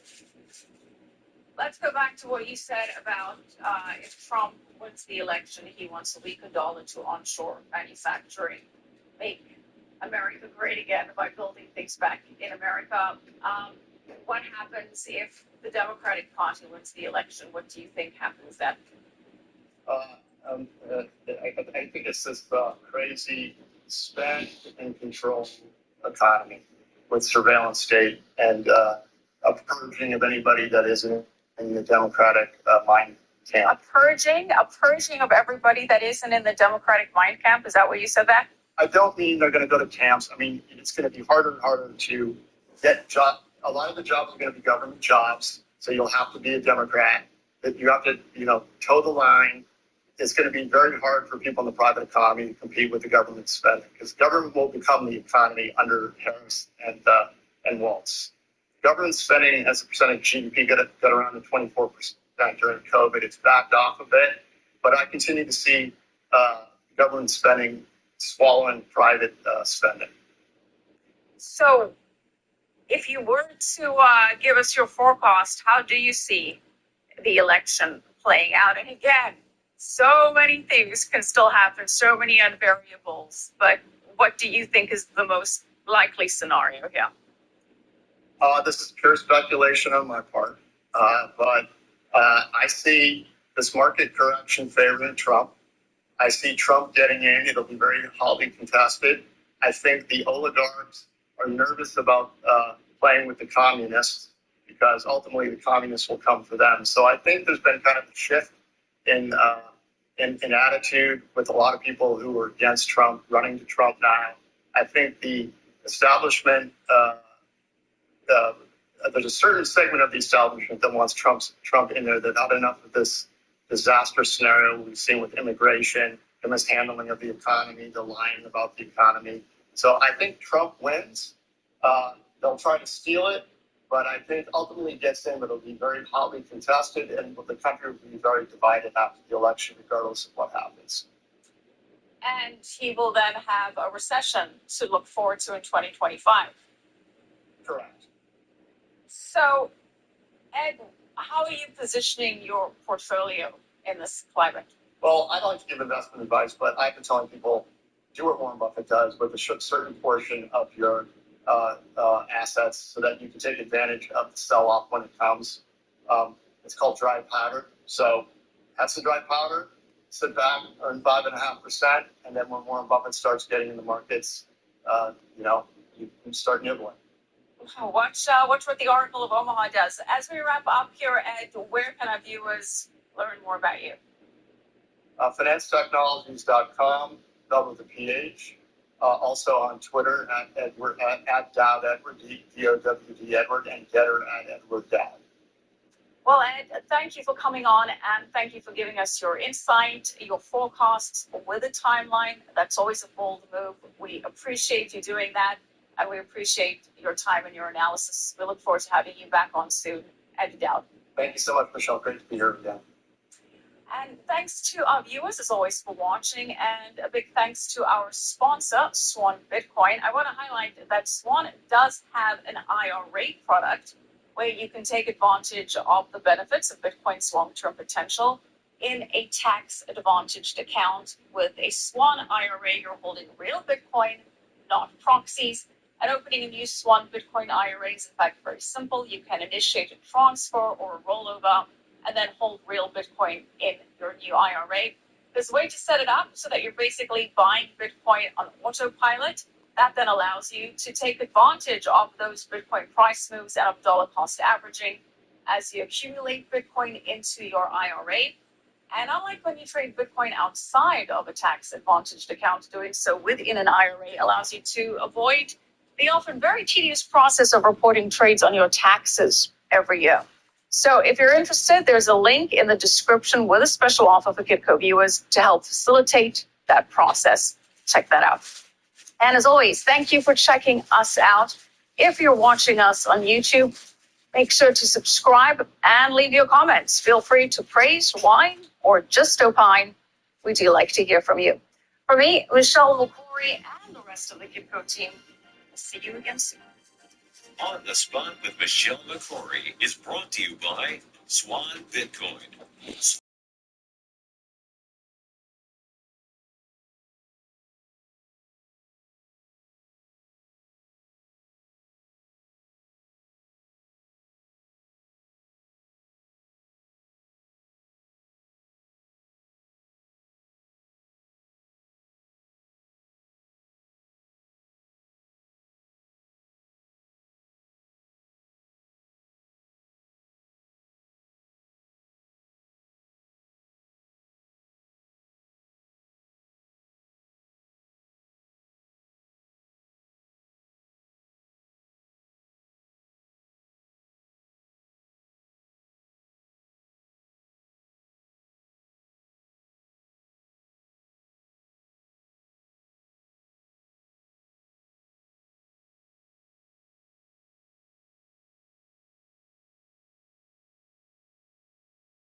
enthusiasm fawned all over you and said many, many nice things, but I feel compelled to keep that going because it's such a pleasure to finally meet you in person. Thank you for doing this. Well, thank you for having me. I hope, or I assume maybe, that you're in your farmhouse somewhere in the Central Valley. I am. Yeah, I'm somewhere between Visalia and Fresno.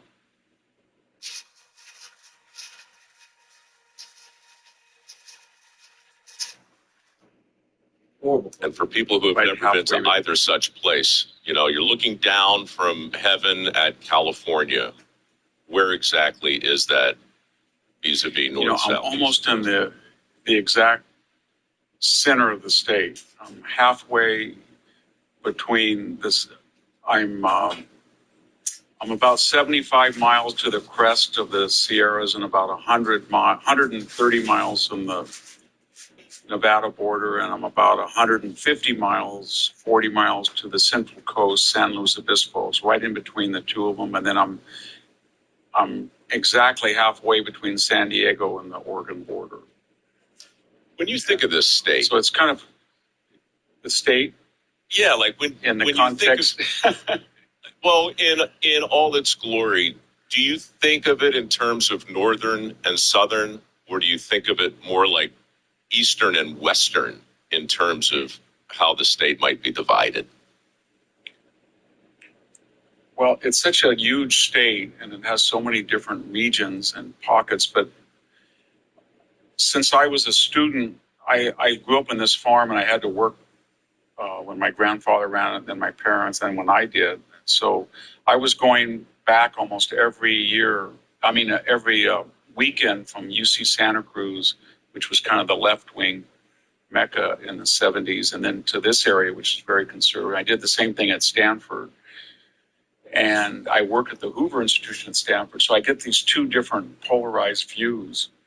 So I always think of the San Joaquin Valley, not just the Central Valley, because Sacramento's now very different, but somewhere between Stockton and Bakersfield, all of the foothills, all of the eastern mountain ranges, and then the Inland Empire that is east of Los Angeles to the Arizona border as kind of a not just conservative, but maybe more conservative than red states, ultra conservative. And then I see that 1,900 mile corridor, 50 miles wide from La Jolla to north of Berkeley into the wine country is ultra liberal and bluer than any blue state. And that's where so the state is 30 million hardcore leftists and 10 million hardcore conservatives.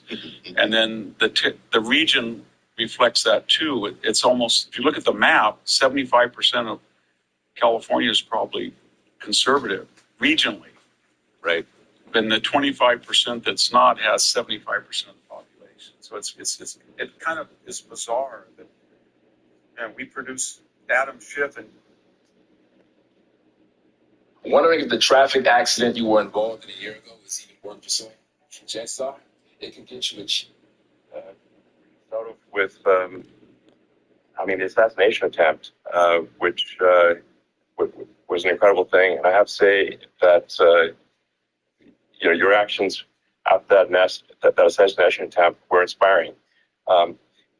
You, instead of shying away from things, instead of ducking down, you were pumping your fist in the air and saying, fight, fight, fight. And I think that's, the president of the United States represents America. And I think that is America. That is strength under fire. And so that's, a big, part of the reason why I was excited to endorse you as the president of the United States for having enough time here. Is that was just incredibly inspiring. But what was it like for you? Not pleasant. I have to be honest. I said there was blood. I had more blood. I didn't know I had that much blood. The doctors later told me that the ear is a place that is a very bloody place if you're going to get hit. But in this case, it was probably the best alternative you could even think about.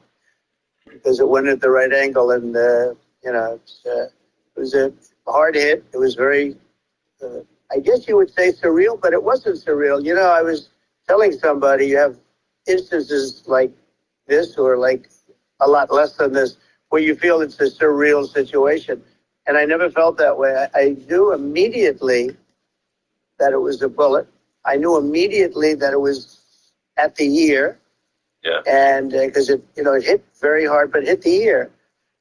And I also heard people shout, bullets, bullets, get down, because I moved down pretty nicely, pretty quickly. And we had bullets flying right over my head after I went down. So I'm glad I went down.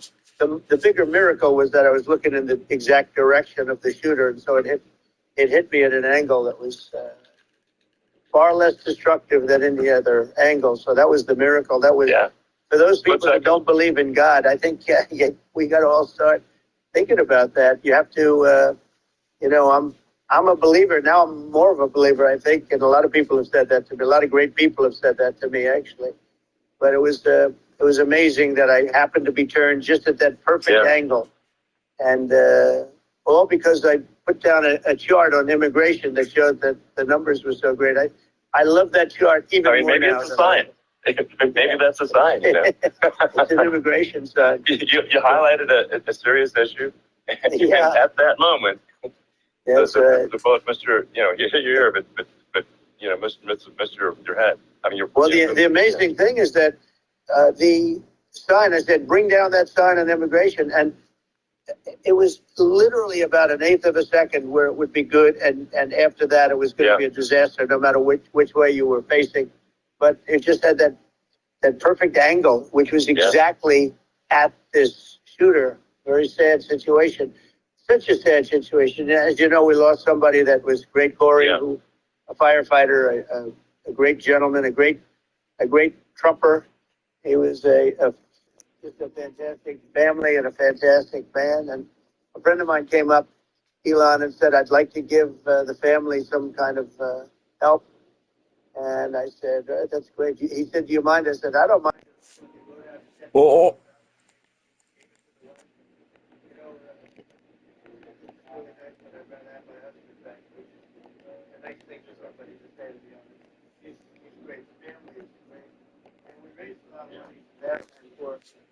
Two other gentlemen are unbelievable people also. They were hit really badly. They thought they were not going to make it, and they did.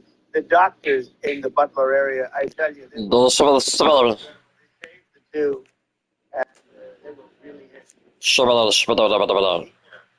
It's crazy. And we thought, my first question was, because I heard bullets flying over me, I said, how many people were killed? Because we had a massive crowd there, a tremendous thousands and thousands of people, and there was no land. I mean, it was all people. So I said, how many people have been killed? Because I knew there were other shots being fired. Sure. And they said, we don't know yet, but some people have been badly hurt.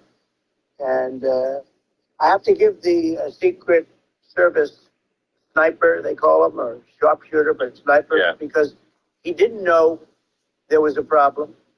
He's an extraordinary shot, obviously, and he didn't know there was a problem. And he was able to pick it all out within 5 seconds. And he used one bullet from very far away, I guess probably about 400 yards. The shooter was 130, but he was on the opposite side of the field and the podium. And he saw the smoke and the flame from the gun, immediately recognized it, and immediately took a shot. And it was one perfect shot from very far away. And if he didn't do that, Elon, he would have. I mean, if he would have, a lot more people could have been badly hurt and killed. So I have to take my hat off to him, because that's also a surreal. You know, he's been with them for 23 years, and he's never had anything like this. And all of a sudden he has to act. And it's a very tough thing to act and to be shooting somebody. But he saw the gun, saw the smoke, saw the flame from the gun, very far away. Obviously, he has very good eyes. He's got very good vision, which I assume you have to have in that particular work. But he took aim very quickly, and they say it was approximately 5 seconds from long range, one bullet. If you had a choice, would you rather pay $12 for this cheese grater on Amazon or pay less than $2 on? Yep. Only 5 seconds from long range, one bullet. But that didn't happen because the shooter had a lot of bullets. He had a lot of cartridges up there with him. So, well, that's clearly, he was very confident in taking that shot to stop the attempted assassination. But I mean, there does seem to be, some pretty significant failings elsewhere in the system. Like, there's just no way that, like, how on earth does a shooter get on a roof 130 yards away? That seems crazy. I think most people are wondering how on earth could such a thing happen. Well, I view it as two ways. There should have been nobody in the room. There were people, because there were so many tens of thousands of people there. There were people that were seeing him. And there was one woman with a red shirt and Trump all over it. And she's screaming, that guy's got a gun. You saw it probably. There's a guy up there with a gun. I mean, it's like, for my part, and I think probably many members of the public are wondering, how the heck are, basically people wondering by pointing out there's a guy on the roof with a gun. And they're seeing it, but somehow it's not being addressed. That does seem crazy. Well, they're going to learn from this. The communication between the local police, who sort of had an idea, and then ultimately a man lifted himself up to the roof, could barely do it because he was pulling himself up, and he saw the man with the gun. The man with the gun pointed the gun at him. He thought he was probably going to get shot, but he was like pulling himself up, and because of that, he couldn't get to his gun, and he fell down. Actually, very badly hurt his leg, his ankle. I hear very badly, but he fell down, and he did. From what I understand, he did say there's a guy up there with a gun, and the shooting started very quickly after that. I think it forced the shooter to go maybe quicker. He was supposed to be a very good shot. My sons, Don and Eric, they can't believe what happened, but they said from 130 yards, a bad shot would hit that target almost every time. They said it's like in golf, sinking a 2-foot putt. Yeah, it's not a tough shot. It's not a long shot. The Secret Service person had the long shot. He had triple the distance actually. So it was a terrible thing. It's hard. I have to say this about the Secret Service. When I went down, and I went down based on, I think, their screaming, but other people also, because people saw this happen. You had so many people. One of the miracles was that nobody ran. I mean, if a gun goes off, the crowd control people showed us this. When guns go off, and it does happen in stadiums, at a soccer match or some kind of a match, everybody flees. They call it a stampede, like cattle. But everybody, and a lot of people get killed with those stampedes. We had more people than you'd have at, some of these matches or these games, and nobody left. You had a small group behind us in the grandstand, and that was full. And you look at it as it was taking place, and normally they'd be running. They didn't leave. They saw that I was hurt. They saw a lot of blood, and they saw that I went down. And it's almost like they wanted to be with me. Well, out front, you had thousands, tens of thousands of people. As far as the eye could see, you had people in Butler, as far as the eye could see. And a lot of press, too. There was, many cameras on watching this. It's what makes it so different, because normally things happen that aren't good, but you never have a picture of it. Here we have all these cameras shooting it.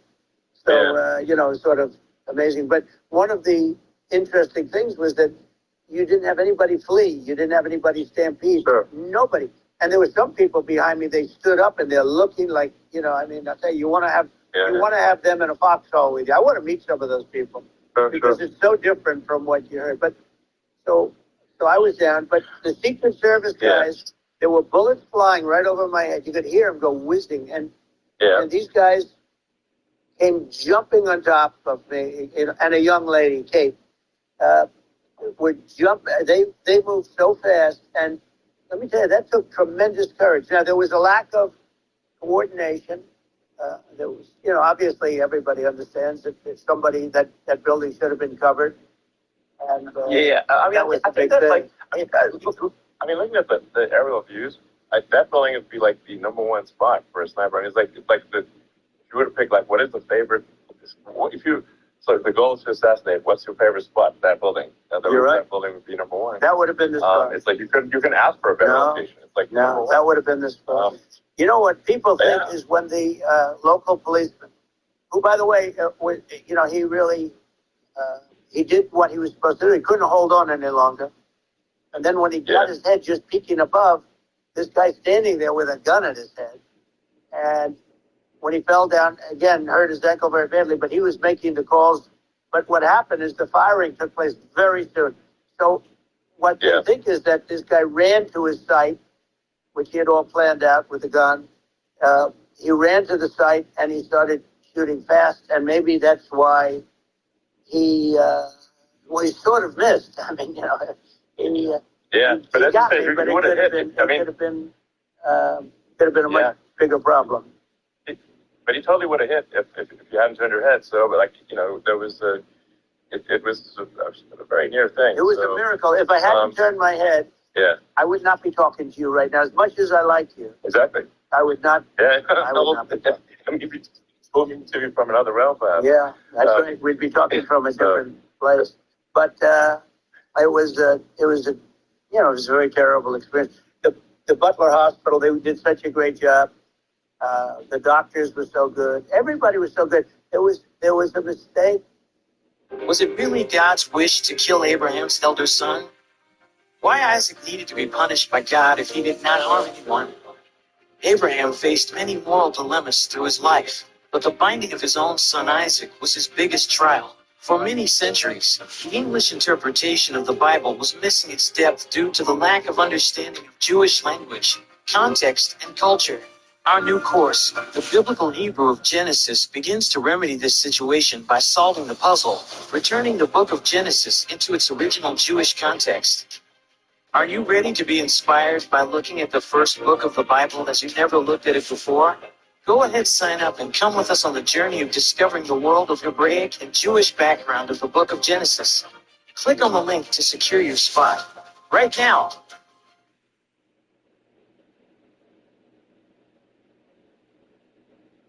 If you're turning 65 or beyond, you're going to want to watch this.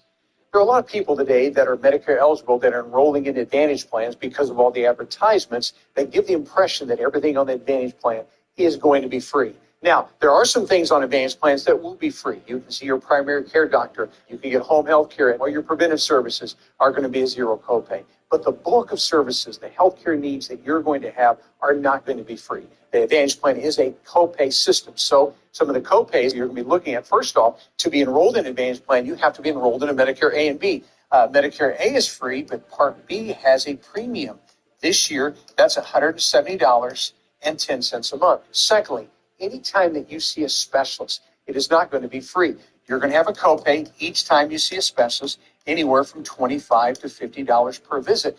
And then thirdly, anytime you're going to need a scan, all these kinds of services are going to cost you in the neighborhood of about $200 to $400, depending upon the test and the location. Fourthly, anytime you have an outpatient procedure, now that's going to range anywhere from about $250 to about $350. And then lastly, inpatient. You're going to have a copay somewhere between about $350 to $500. And notice this, that is per day. Now, this daily copay will stop after 5 or maybe 6 days. So as you can see, though they advertise there are a lot of zeros, there's very few zeros, and most things you're going to be out of pocket. Now, when you see all the Medicare Advantage plan ads, it's almost like, well, why would you not want to do this? Well, there's actually several reasons that I would have concern about Advantage plans, and these are things that people need to be aware of. But one of the biggest issues with Advantage plans is pre-authorizations. Now, pre-authorization means that you need some kind of a healthcare service that's expensive. It could be an MRI, CAT scan, PET scan, but there are many services today. In fact, 72% of them on average that actually are going to require pre-authorization. And so pre-authorization means that your doctor says that you need a hip replacement or knee replacement or something, but the insurance company, Advantage Plan, is going to have to agree with that decision, actually approve of that service before you're going to get that. And so we've had situations where someone needed an MRI or CAT scan, and the approval was delayed for 3 weeks, upwards to 6 weeks. I didn't get it immediately. I had someone recently that needed a knee replacement. Insurance company said, no, we don't agree with that, and therefore they did not approve of that. They would not pay for those services. And so the point is, when people go on Advantage plans, they're putting themselves in this position where they're going to have pre-authorization. So as you can see, Advantage plans are not going to be free. In fact, they can be much costlier than what people realize, and then you're going to have to live with the consequences, such as pre-authorizations whenever you enroll into that Advantage plan. So as you can see, Advantage plans are not going to be free. In fact, they can be much costlier than what people realize, and then you're going to have to live with the consequences, such as pre-authorizations whenever you enroll into that Advantage plan. Now, I know that understanding this and all the other details of Medicare can be very difficult. With so much confusing and conflicting information, it's hard to know who you can trust. It's also difficult to know exactly what to do and how to choose the Medicare plans that are best for you. That is why I created a free workshop that will make Medicare a lot easier for you to understand. My name is Marvin Music, and this workshop is where we've helped over 250,000 people like you save money, find the best Medicare coverage, and avoid any Medicare mistakes or penalties. In this free workshop, you're going to discover how to pick the perfect Medicare plan for you, how and when to enroll in a Medicare, unbiased pros and cons of each Medicare plan. You're going to know the good, the bad, and the fine print of Medicare Advantage plans. You know the differences between supplemental and Advantage plans and all the traps and mistakes that you need to avoid so you don't end up paying hundreds of thousands of dollars out of pocket. Plus, so much more that's going to help you live your retirement worry-free. Now, I can't possibly show you everything in this short ad, so you have to click the link below and save your spot for my free workshop. Just enter your name and your email address so I can send you the invitation right away, and you can access this workshop free of cost. Remember, this is not a sales pitch, and not 1 second of it will be a waste of your time. And when it's all over, you'll understand Medicare, and you'll never be pestered by us or pressured in any way. Now, you may be tempted to click off this opportunity and procrastinate. Honestly, I have seen some put it off and wait until the last minute and then end up making an impulsive buying decision and sometimes even penalized for life. I know you don't want that to happen. I don't either. That is totally unnecessary. So go ahead, click the link below, type in your name and your email so that you can get instant access, and we'll send you this Medicare workshop completely for free. So do yourself a favor and go watch the workshop right now.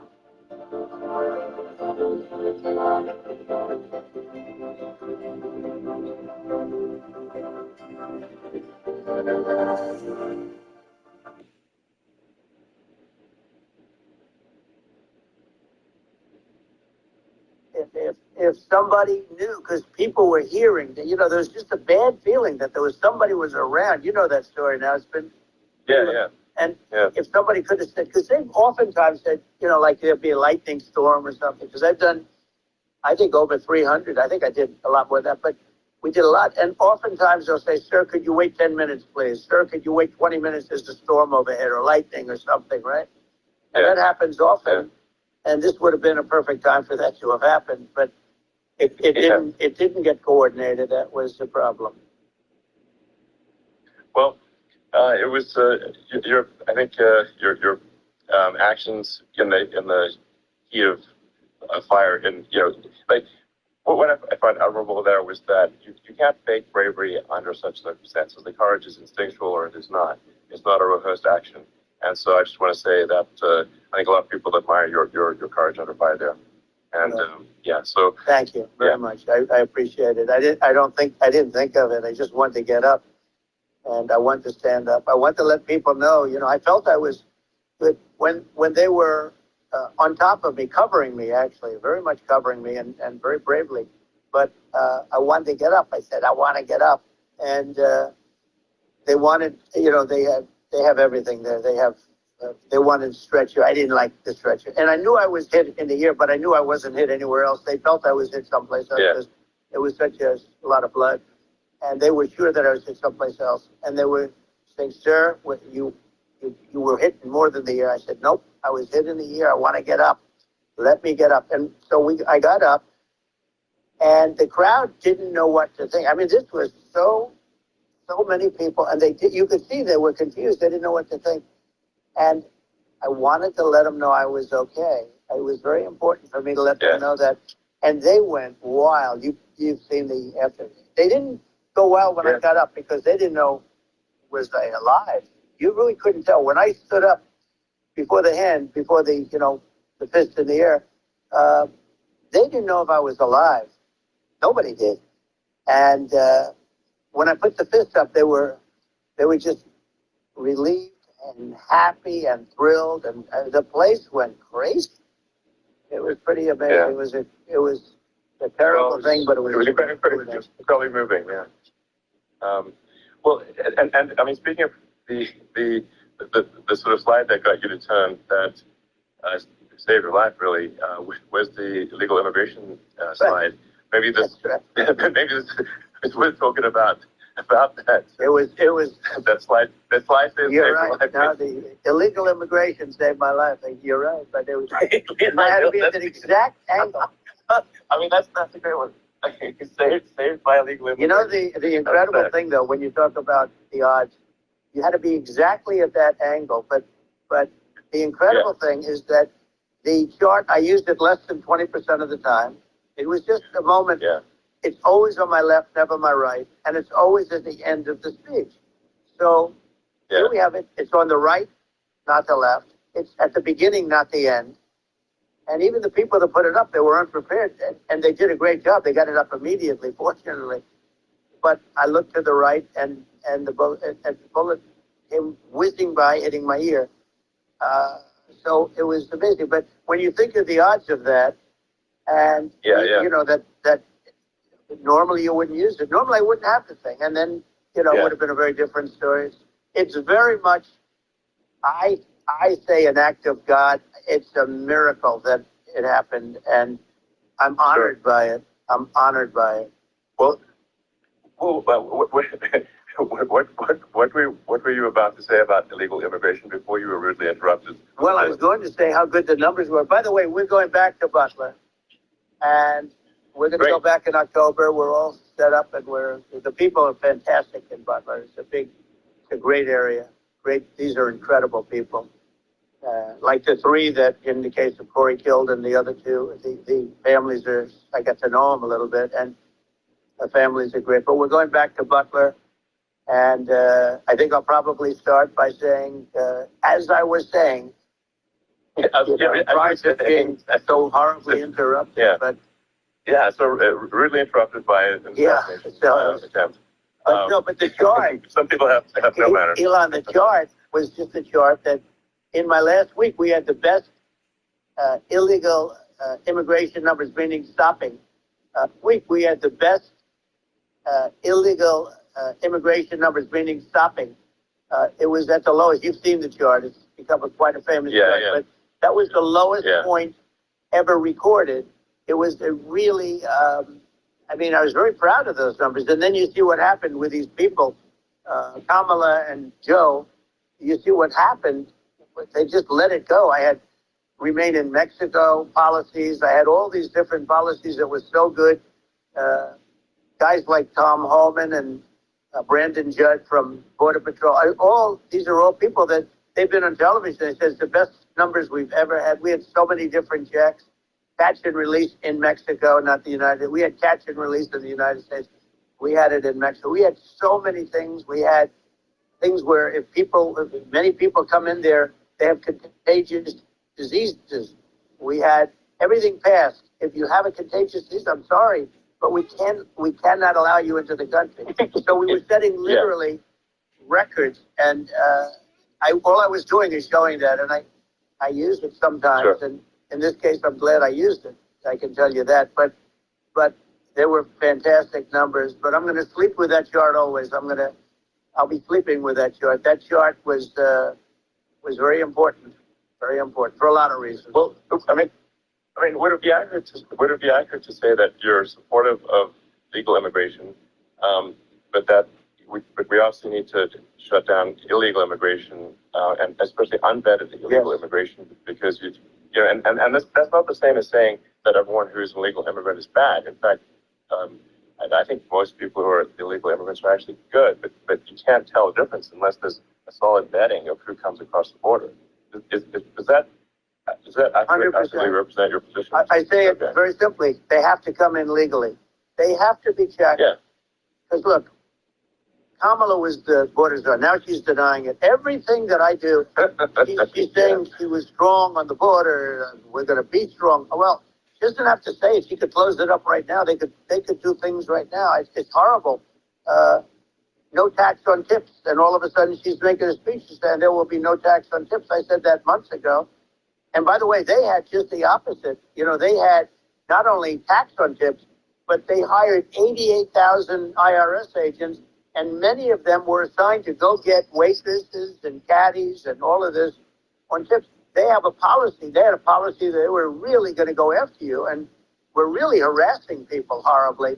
And then all of a sudden, for politics, she says, you know, she comes out with what I said, which I think is terrible, and I think it's also hitting them very hard.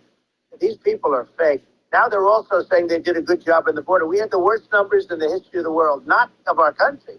There's never been a country in history that has had a catastrophe like this. We've had, I believe, and I think you believe this too, you know, you hear 12 million, 13, I believe it's over 20 million people came into our country, many coming from jails, from prisons, from mental institutions, or a bigger version of that is insane asylums, and many are terrorists. And I'll tell you what, they're coming not just from South America, they're coming from Africa, they're coming from stupidly and horribly bombing Israel October 7th. They're coming from all over the world. And you know, you look at, it's so sad, October 7th, because it should have never happened. Yeah. It's so sad when you look at Ukraine. It should have never happened. We have a defective government. These are defective people, and they're not people that should be running it. But where you see it the best is the border, because you have millions of people coming in a month, and then she gets up and she tries to pretend like she's going to do something. She had 3.5 years. And by the way, they have another 5 months that they can do something, but they won't do anything. It's all talk. She's incompetent and he's incompetent. And frankly, I think that she's more incompetent than he is. And that's saying something, because he's not too good. Yeah. No, I think it is essential to have a secure border. I mean, you're really not a country unless you have a secure border. And secure elections. You know, absolutely secure elections. And so it's just essential to have a real border, or we can't function as a country. And our services, you know, our central services are being overwhelmed in a lot of cities. But as we were talking about earlier, I think having a legal immigration process that is smooth and efficient and done well, and I'm speaking as someone who is a legal immigrant, and I think that like one way to think of it is, who do you want on your team? You know, who do you want on Team America? And I think we want to just say, okay, we want to let in people who are going to, you know, be great contributors to our society and to our economy, and you know, and who do you want on the team? And it's not to say that, like in my opinion, actually, I'd say like probably most of the illegal immigrants actually are actually good, hardworking people. That's my opinion. But some are not, and you just have this sort of adverse selection process where, you know, if somebody's, you know, if somebody's like has a career in theft or robbery, I don't understand what's taken them so long to get here, because we're in such a target-rich environment.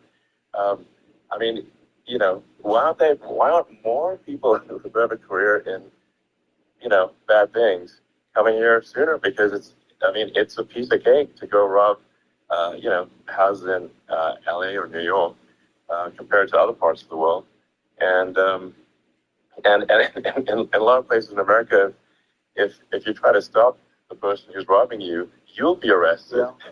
Yeah. So it's right. I mean, what's happening with crime, and our police are so good, but they're not allowed to do their job. But I have to tell you, Elon, I hate to say it because it's such a downer to say it. I hate to say it. I hate it. But you have a lot of people that just shouldn't be. I think it's a much bigger number than you think. They're allowing, allowing people from their jails. And if you were running one of these countries where they're coming from, you would have had all of them as an example, Venezuela, their crime is down 72%. They're taking their drug dealers. They're taking, frankly, their prisoners. They're emptying out their prisons. They're taking their criminals, their murderers, their rapists, and they're delivering them into. That's what Castro did. Yeah, well, he did on a much smaller scale. Yeah. You know, it was a much smaller scale. But this is a massive scale because this is being done worldwide. But here's what's happening: crime all over the world is down. And wait till you see the numbers that we have. You know, this is migrant crime. This is crime that's going to be. Yeah. And I saw it today in New York where somebody was knifed, where they raped the girlfriend of a man that stood there watching in New York in one of the shelters and started pulling out the knives. And bad things happen today. But this is happening every day. These are rough people. These are people that are in jail for murder and all sorts of things. And they're releasing them into our country. And they're telling them, if you come back, we're going to kill you. We're going to give you the death penalty or kill you. So they don't want to come back. But these are rough people. Yeah. These are criminals that make our criminals look like nice people. And it's horrible what they're doing. And she's in charge of it because, you know, now she's trying to say she had nothing to do with it. And she's such a liar because she was called the border czar the first day. And it was on the headlines of every newspaper. She's the border czar. And she never even went there. She went to one location which had nothing to do with where the problem is. You know, she went in and out, I guess, because she was getting a lot of pressure, but had nothing to do with the problem. But she was the border czar, and people can't allow them to get away with their disinformation campaign. Now she's trying to say that she wasn't really involved, and the whole thing is horrible. She was totally in charge. She could have shut the border down without him. He didn't know what he was doing anyway, so he wouldn't have even known what happened. You could shut the border down. He wouldn't even know the difference. But the fact is that she was border czar. But if you don't have to call her that. The fact is you could just call her, she was in charge of the border, and the border was the worst ever. It's simply not working. No, it's horrible. Whether it's a question of intention or competence, either way, we don't have a secure border, and we have people streaming over like it looks like a World War Z zombie apocalypse at times. And, you know, sometimes you got to sort of wonder, like, is it real or not? So because you see things, you're like, is it real? So I went to the border at Eagle Pass and I saw for myself in Texas, and I was like, okay, it's real.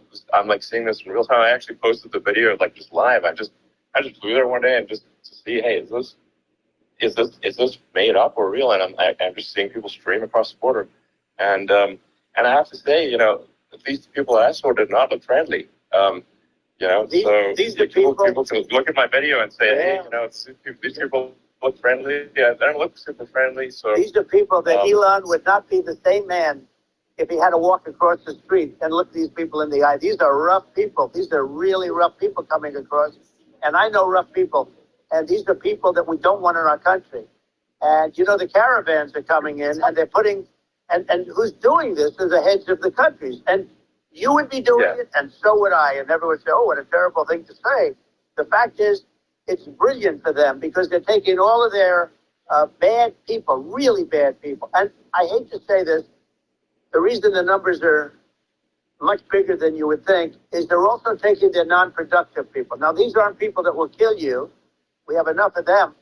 But these are people that are non-productive. They are just not productive. I mean, for whatever reason. They're not workers or they don't want to work or whatever. And these countries are getting rid of non-productive people in the caravans in many cases.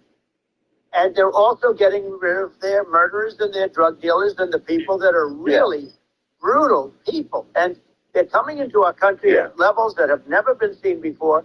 And I saw an ad just before I got on the air. I'm walking over here, and I saw an ad by Kamala saying how she is going to provide border security. Where has she been for 3.5 years? For 3.5 years, we have 20 million people for it. It's a terrible. Yeah, I think frankly, I think this is a fundamental existential issue for the United States. And if we have another 4 more years of open borders, and it's going to be even worse with another 4 more years, it's going to be even worse than it's been for the past 3.5 years. I'm not sure we've got a country. You don't have a country left. Elon, if they get in, you will have 50 to 60 million people from all over the world, not South America only. You know, we think of South America, we think of Honduras and El Salvador, Guatemala, and Mexico, you know, the four. But it's not that. It's everywhere. They're coming in from everywhere. And I had to stay in Mexico. Yeah, I think this is super important.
He was a horrible president, the worst president in history. And one of the reasons he was so bad, first of all, the Israeli attack would have never happened.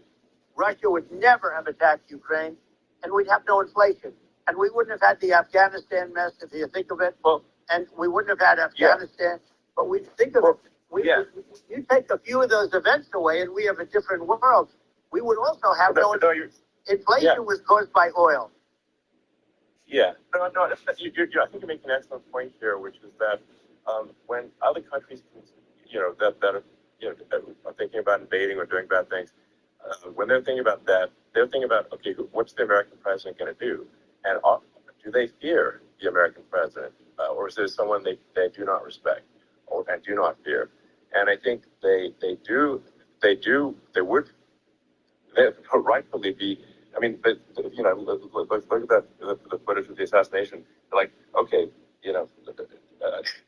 President Trump is like, don't mess with me. I mean, that's like, whereas I think people are not going to be. They obviously have not been at all intimidated by Biden, and they certainly will not be intimidated by Hamas. And you have to really think about it in the context of global security. That if the American president is someone that, like, evil dictators are scared of, that makes a huge difference to the security of the world. So I had a good relationship with Putin, despite the Russia hoax that lasted for over 2 years. Just a hoax created by Hillary Clinton and Adam Shifty Schiff, some just bad people, just sick people, frankly. I mean, Schiff is a sick person. He's going to end up probably being a senator. It's hard to believe. The whole thing is hard to believe. But, they put our country in danger with that stuff, too. They actually, when they make up stories, and you have to fight your way out of it for a long time. But I know Putin very well. I got along with him very well. He respected me, and it's just one of those things. And we would talk a lot about Ukraine. It was the apple of his eye. But I said, don't ever do it. Don't ever do it. I shut down Nord Stream 2. That was the big oil pipeline, the biggest pipeline in the world going all over Europe. I shut it down. Biden came, and then they say, I loved Russia. I was a friend of Putin, and I loved Russia. No. He actually said to me one time, he said, if you're my friend, I'd hate to see you as an enemy. I shut down his pipeline. The biggest pipeline, they were looking at that to fund, and this pathetic president gets in there, and the first thing he did, one of the early things he did is he shut down Keystone XL pipeline, which is our pipeline, that would have employed 48,000 people, pipeline workers. Shut it down. That was, a massive job that Obama refused to allow. Yeah. I allowed it in my first week because it was jobs and it moved oil. And by the way, in a much more environmentally friendly way. It's underground. It's not a truck that catches on fire or a train that catches on fire. But think of it. He shut down the... Hoy tuve un evento de 20 personas y para no preocuparme por los platos, utilicé estos toppers que conseguí en Temu para darle a cada persona su almuerzo sin que... On fire. But think of it. He shut down the XL pipeline, the Keystone XL pipeline. Yeah. He shuts that down, and he approves the Russian pipeline. Yeah, it still makes sense. It's inconsistent. Certainly, but I mean, I think it's just worth emphasizing, to listeners, the immense importance of whether the United States president is intimidating or not intimidating, and how much that matters to global security.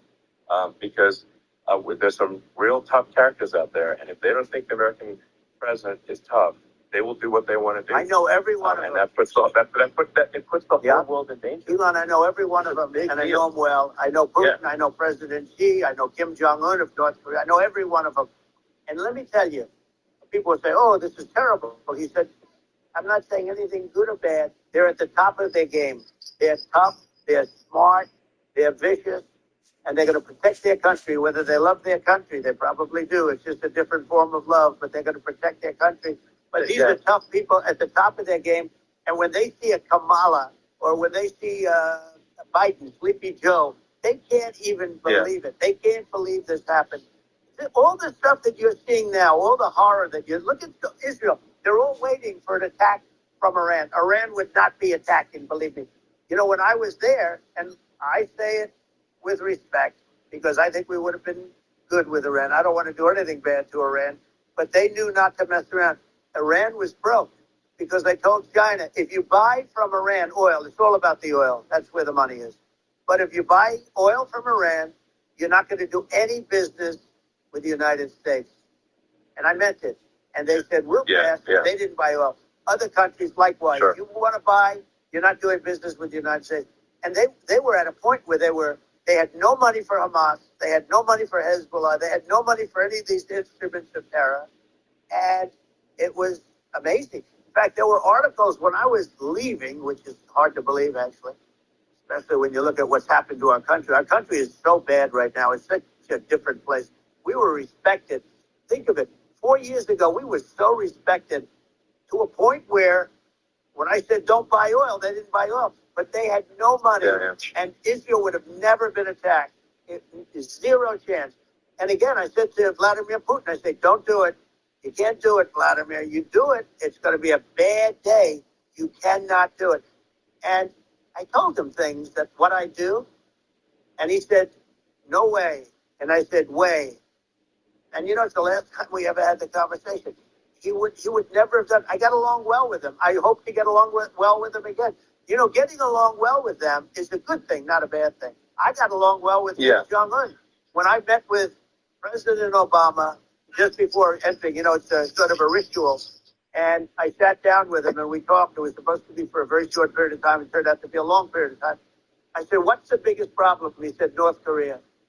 I had that problem worked out very quickly. It was nasty at the beginning with Rocket Man and, you know, all the different things. Yeah. But all of a sudden I got a call. Those were some epic tweets, by the way. Yeah, they were epic everything. He said that he has a red button on his desk. I said, I have a red button on my desk too, but my red button is much bigger and my red button works. And then I called him Little Rocket Man, if Little Rocket Man. Anyway, here's the bottom line. And all of a sudden I got a call from him. And they said they want to meet. They want to meet me. And we met, as you remember, we met in Singapore. We have met also in Vietnam. And I got along with them great. We were in no danger. But President Obama thought we were going to end up in a war, a nuclear war with him. And let me tell you, he's got a lot of nuclear stuff. Exactly. He's got plenty of nuclear. He can do plenty of damage. So. Yes, I mean, it's because, you know, I mean, people like Kim Jong-un, they respond to strength, not weakness. Well, and he and I had a good relationship. You know, remember I met him and we walked onto his land. Nobody ever walked onto his land before. I walked onto. I wouldn't say bring up Secret Service again. I wouldn't say they were thrilled when I did that. I walked onto his land, and it was an amazing period. But we were not in danger with him because of me. You know, I always say that we have enemies on the outside and we have enemies on the inside. We have some really bad people in our government, and people that are controlling of the people. I mean, I mention names, but I really don't want to give the credit. But we have some really bad, and I say they're more dangerous than Russia and China. If you have a smart president, a president that gets it, we are not in danger from those countries because they need us and they need our help. I mean, we forced Obama, if you think about it, Obama and Biden, and Bush to a certain extent, in all fairness, forced Russia and China together. And if you're a history student, the first thing you learn is you cannot let Russia and China align. But then they also got, if you take a look, Iran, and they have North Korea. That's, you know, they call it the axis of evil. In the old days, you had the axis of evil. Here we have a modern day axis of evil. These are powerful countries, very heavy nuclear, which is the biggest threat. Yeah. You know, the biggest threat is not global warming, where the ocean's going to rise 1/8 of an inch over the next 400 years. And you'll have more oceanfront property, right?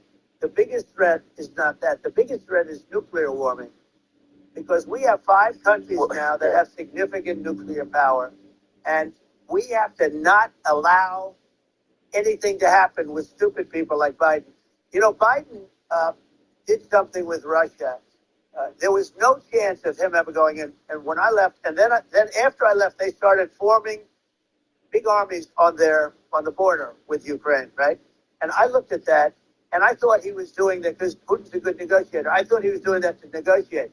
But then Biden started saying such stupid things. For instance, he said that it can be a NATO country. Now, Russia, for as long as there's been NATO, has said we're never going to agree to that. And we go right up front and say that. And we did things and said things through this president with a low IQ, very low IQ. He had a low IQ 30 years ago, by the way, but now he might not even have a IQ at all. There's nothing on the board that goes this low. He said things that were so stupid that war had zero chance of happening if I were there. Zero chance. He was saying everything the opposite. Everything the opposite. And it's so sad because many more people have been killed in Ukraine than you read about. You don't read about how bloody it is and how disastrous. Sure. Hey, look, just in the 2 armies, you lost 500,000 people. And, Ukraine's having a hard time. Ukraine, I don't know if you saw the article recently, and you don't hear the true story. But if you think about it, Russia's gone, Russia defeated Germany with us, and they defeated Napoleon. They've been around a long time. They're a big fighting force. Yeah. And It's very unfair. And Ukraine now doesn't have enough men. They're now using young men and very old men to fight. And we're in a very bad position. And I'm not going to blame exclusively, but I can tell you I could have stopped that. And a smart president could have stopped that. It wouldn't have happened. But we had a man that actually made it more prevalent. It was so bad. The words that he was using, the stupid threats coming from a stupid face that he was using. I said, this guy's going to cause us a war. He's going to cause us. And let me tell you, it can lead to World War III. That can lead to World War III. The Middle East can lead to. We have numerous places that could end up in a World War III right now for no reason whatsoever. I think you're right.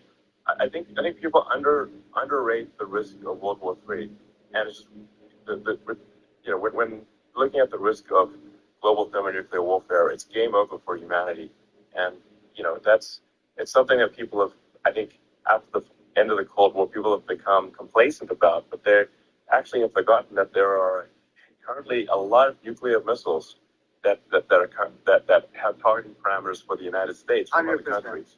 And one of the things we're going to do is we're going to build an Iron Dome over us. Israel has it. We're going to have the best Iron Dome in the world. We need it, and we're going to make it all in the United States. But we're going to have protection. What if I told you that there's no such thing as no internet connection? It's an artificially created problem so that internet providers could pocket cash from roaming fees. Just recently, a former telecommunications engineer presented a groundbreaking invention that allows you to go online anywhere in the world in a matter of seconds without having to sign expensive contracts that trap users in their subscription models. And the corporate giants are trying their hardest to make it illegal. This high-speed, portable, instant Wi-Fi hotspot provides a wider range of coverage than standard internet providers. It's equipped with a long-lasting battery that allows users to get online and stay connected for up to 8 hours wherever they are, without any contracts or hidden fees. What's more, the device blocks all ads. Corporations hate that. The device is powered with the finest state-of-the-art chip technology that makes the Wi-Fi connection so strong that it can power up to 10 devices at the same time, be it in your backyard or the camper van alongside the beaches of Mexico. Once it's on, the Wi-Fi is being transmitted and ready to use, and it works in over 110 countries. No contract traps, no hidden fees, no data usage charges, and no ads. The invention of this device single-handedly threatens to destroy the entire industry of traditional internet providers that profit from charging you with hidden roaming fees. It was created by Richard, an engineer and a former cable internet employee from Atlanta, Georgia. After 7 years working as a technician for a state's cable internet operator, Richard learned that in 2010, Congress passed a new law that stops internet providers from encrypting their signals. In other words, the internet signal was made public as access to it was granted to everyone. Internet providers fought against this, and ever since this law came into effect, the Wi-Fi price has risen by roughly 5.8% each year. This is almost 3 times higher than the inflation rate. That's when Richard realized what was truly going on. He understood that traditional internet services were a complete ripoff. He cracked the encryption methods used by internet service providers to secure their signals and created an antidote for them. He created Ryoko, the ultimate portable lightning-speed Wi-Fi hotspot that lets you get online almost literally everywhere. Because as Richard believes, access to the internet is a human right. His invention caught the eye of investors. They flocked to see whether this would create a cash grab opportunity for them. When an internet provider representative offered him $4.7 million to purchase the patent, Richard immediately declined. He knew that they wanted this product out of people's reach. But the corporations began threatening him with legal action and cease and desist orders. It was then that he realized the impact his invention could have. A group of talented engineers joined him in his battle against greedy internet providers. They perfected the device and prepared it to be available to the wide public. This lightweight device fits into your pocket, but it's supercharged with a Wi-Fi transmitter so powerful it works in even the most remote areas, which is the reason why it went viral among travel vloggers. With them filming their reactions to having super fast internet access in areas where they did not expect it to work. The device protects you from ever using insecure and unreliable public networks again. More importantly, it blocks ads, malware, and phishing scam websites. It saves the average household up to $2,000 annually. Since its launch last year, over 1 million Ryoko units have been sold. But the internet providers are trying to make it impossible for you to obtain this marvel of Wi-Fi hotspot engineering. It has already been blocked from being in traditional convenience and electronics shops. Ryoko is exclusively sold online on its official website. And if the pressure continues, it's possible that it will be closed as well. To spread the word, Richard is selling Ryoko at a 70% discount only for the viewers of this video. He believes that access to fast, reliable, secure internet should be universal. If you want to stand up against corporations and their money grab schemes, click the link below to purchase Ryoko from the official website. The founders of Ryoko are so confident in their product that they are offering a 30-day money-back guarantee. No questions asked. But you have to be quick. It's only a question of time until Ryoko supplies will run out of stock. Don't miss your chance. Click below this video to claim your 70% discount.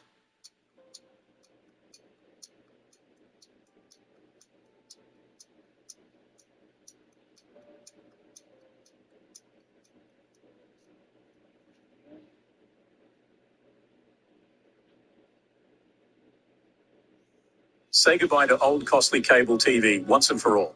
This revolutionary invention gives you access to your favorite channels and movies completely free of charge. Greedy cable corporations are trying their best to outlaw it. The device, surpassing standard cable companies in channel offerings and HD quality, deploys cutting-edge chip technology to capture satellite TV signals. It gives access to content across all major media platforms, eliminating the need for expensive contracts or monthly subscriptions, making traditional cable providers a thing of the past. Setting up this invention is a breeze, taking less than a minute. Simply plug it in and it works. The signal quality excels in both urban and rural settings. Meet ReWave, crafted by a former cable operator employee in California, turned the TV industry upside. To make it all in the United States, but we're gonna have protection. Because it just takes one maniac to, start something. We're going to have protection. And we're going to have, why shouldn't we have an Iron Dome? Israel has one. Some other places have one that nobody even knows about, frankly. But Israel has it. We're going to have an Iron Dome. But, with all of that being said, to me, that's so important, the most important. But with all of that being said, the election's coming up, and the people want to hear about the economy and the fact that they can't buy groceries because they don't have enough money to buy groceries. The inflation has killed them. Food prices are up 50, 60, even 100% in some cases. And this stupid administration allowed this to happen. And it's a shame. And that's the thing that people most care about, in my opinion. They care about the border a lot. And we discussed the border at great length. It's nice to have a forum like this where I can discuss something at length. And by the way, do you think Biden could do this interview? Do you think that Kamala could do this interview? They would take a pass on you. No, they could not. They don't need Elon. They don't need Elon screaming out questions. It's pretty sad when you think that somebody that does this for a living can't answer a question or is afraid to do an interview. And in her case, with a very friendly interview, she's got all friendly interviewers.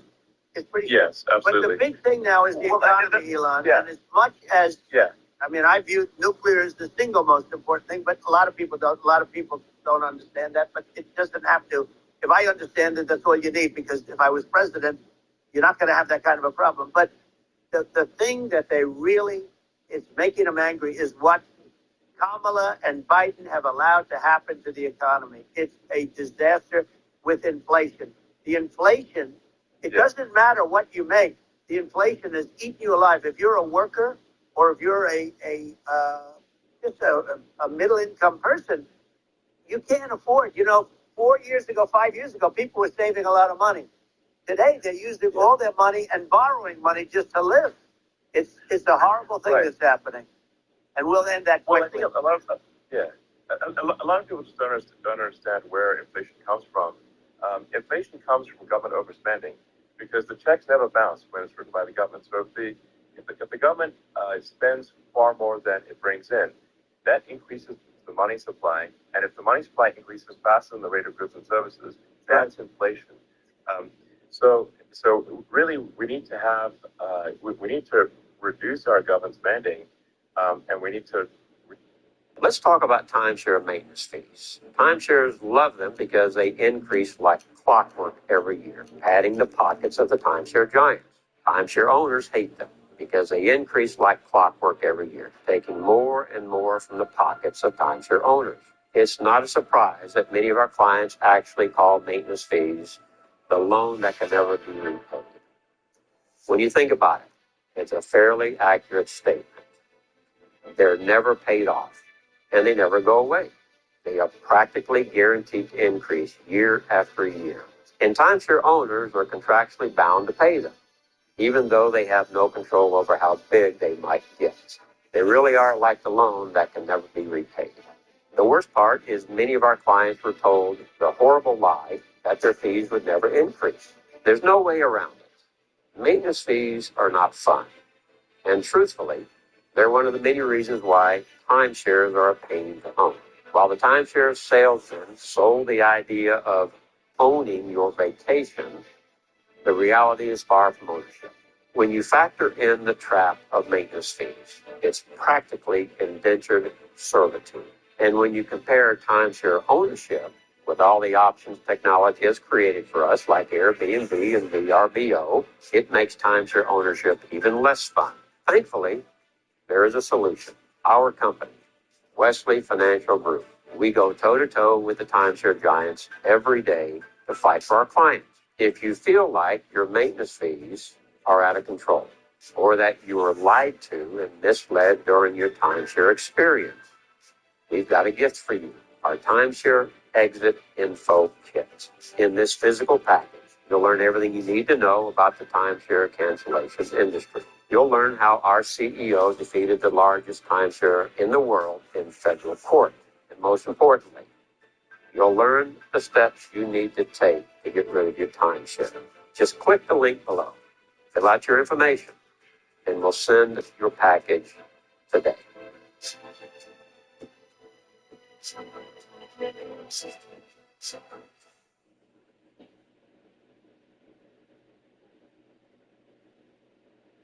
Loretta, I noticed something strange. What is it? I found an old photo of when my husband Rick was a little baby. And, well, Re-examine. I think we need like a government efficiency commission to say like, hey, where are we spending money that's sensible? Where is it not sensible? Right. And we need to live within our means. We're currently adding, I think, $1 trillion to the deficit roughly every 100 days. And the interest payments on the national debt are now exceed the defense budget. It's on the order of $1 trillion. It's interest. And it keeps growing. I rebuilt our military, largely rebuilt our military, did a great job on it, which was so important. We had jets, we had fighters that were, and bombers that were 70 years old. And we did a great job in that. Then we gave 85 billion of it back to Afghanistan, if you can believe it. We gave them 85 billion. They're one of the largest sellers of military equipment in the world. They're selling what we gave them. That was one of the most embarrassing days in the history of our country. But if you think about, let's go back to the economy. We have to bring energy prices down. Energy started at the price of gasoline. Now, your cars don't require too much gasoline, so you have a good, and you do make a great product, I have to say. I have to be honest with you. That doesn't mean everybody should have an electric car, but these are minor details. But your product is incredible. But the gasoline, Elon, is the cost of energy. Not only gasoline, it's the cost of heating your house and cooling your house. That has to come down. It's gone up 100%, 150, and 200%, and that has to come down. When that comes down, and we're going to drill, baby, drill. They stopped drilling, and then they went back to drilling because they went back to the Trump policy. But if they won the day after they get into office, this country will go out of business.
Your features start now with the Ninja Trader mobile app with the power to customize how you train. All the time. They will have it all the time. See, it is. And for her, it was kind of like life changing. You know, so she making an hour a day. And if you're making like $1,000 Simply Next. and you're making White cheddar $12,000 puffs. See, look. just White cheddar puffs. Go out of business because they're going to go to an energy policy that's not sustainable, wind and different things. You're not going to have anything. Yeah. And I know you're a big fan of the AI, and I have to say that AI, and this is shocking to me, but AI requires twice the energy that the country already produces for everything. So you're going to have to build. We're going to have to build a lot of energy if our country will be competitive with China, because that's our primary competitor for this, on the AI. You're going to need a lot of electricity. You're going to need tremendous electricity, like almost double what we produce now for the whole country, if you can believe it. Sure. Well, just going back to this, like this basic thing, which that people try to make it sound complicated, but it's not. But inflation is caused by government overspending. Right. Would you agree that we need to take a look at government spending and have perhaps like a government efficiency commission that just tries to make the spending sensible and so the country lives within its means, just like a person. The waste is incredible, and nobody negotiates prices. You used to have a lot of people making jets, and you end up with two companies, and they'll probably try and merge at some point.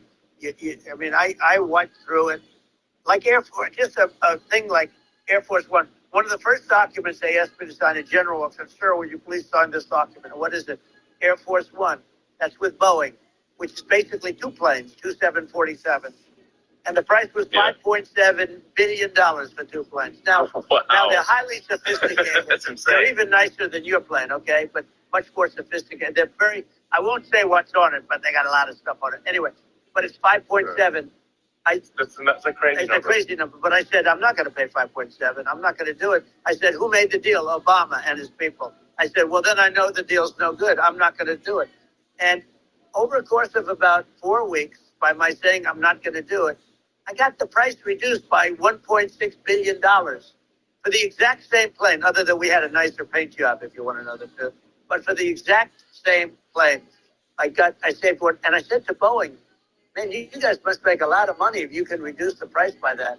But now what I do hear is that they're going back to the Biden administration and wanting big cost overruns, because they see these dopey suckers in there, and they'll end up getting some of the money back. But I shaved it by $1.6 billion for the exact same plane. And you can now take that and multiply that out times thousands of other items. Multiply it by the numbers are astronomical. I agree with you. Well, I think it would be great to just have a government efficiency commission that takes a look at these things and just ensures that the taxpayer money, the taxpayers' hard-earned money, is spent in a good way.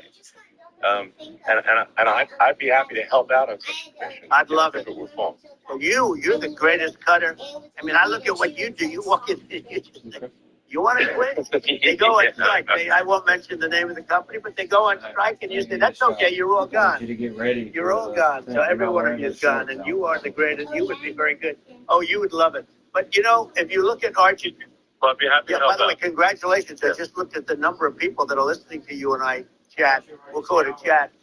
But congratulations. This is very good. It's great.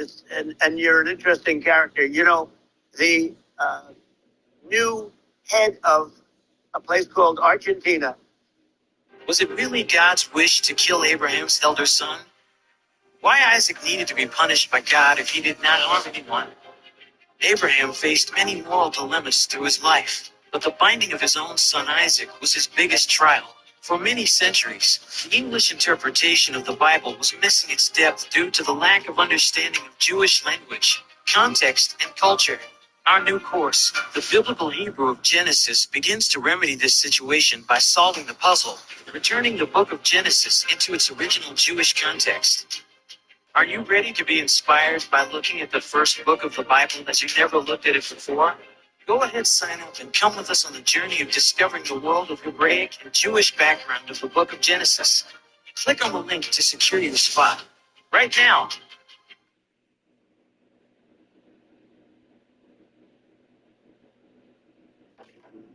Kill the iPhone, you say? Few companies have the guts to kill an iconic, admired, refined, brilliantly conceived, historically significant, multi-billion-dollar business on purpose. Take Sears, for example. In 2005, Sears could have killed its brick-and-mortar stores on purpose, moved its products online, and ruled retail for another 50 years. Instead of killing its stores, Sears tried to keep them alive. Not only is Sears now an irrelevant, privately owned company, but Sears helped make Amazon the king of retail. Since its IPO in 1997, Amazon shareholders are still riding an historic 183,000% moonshot. The same goes for Dell. Dell had the perfect chance to kill its PC business on purpose. Cloud computing was heating up just as Dell's hardware sales tumbled in the mid-2000s. Instead, by not killing its hardware division, Dell missed a chance to dominate the cloud, which helped cloud companies like Citrix Systems bank millions in profits.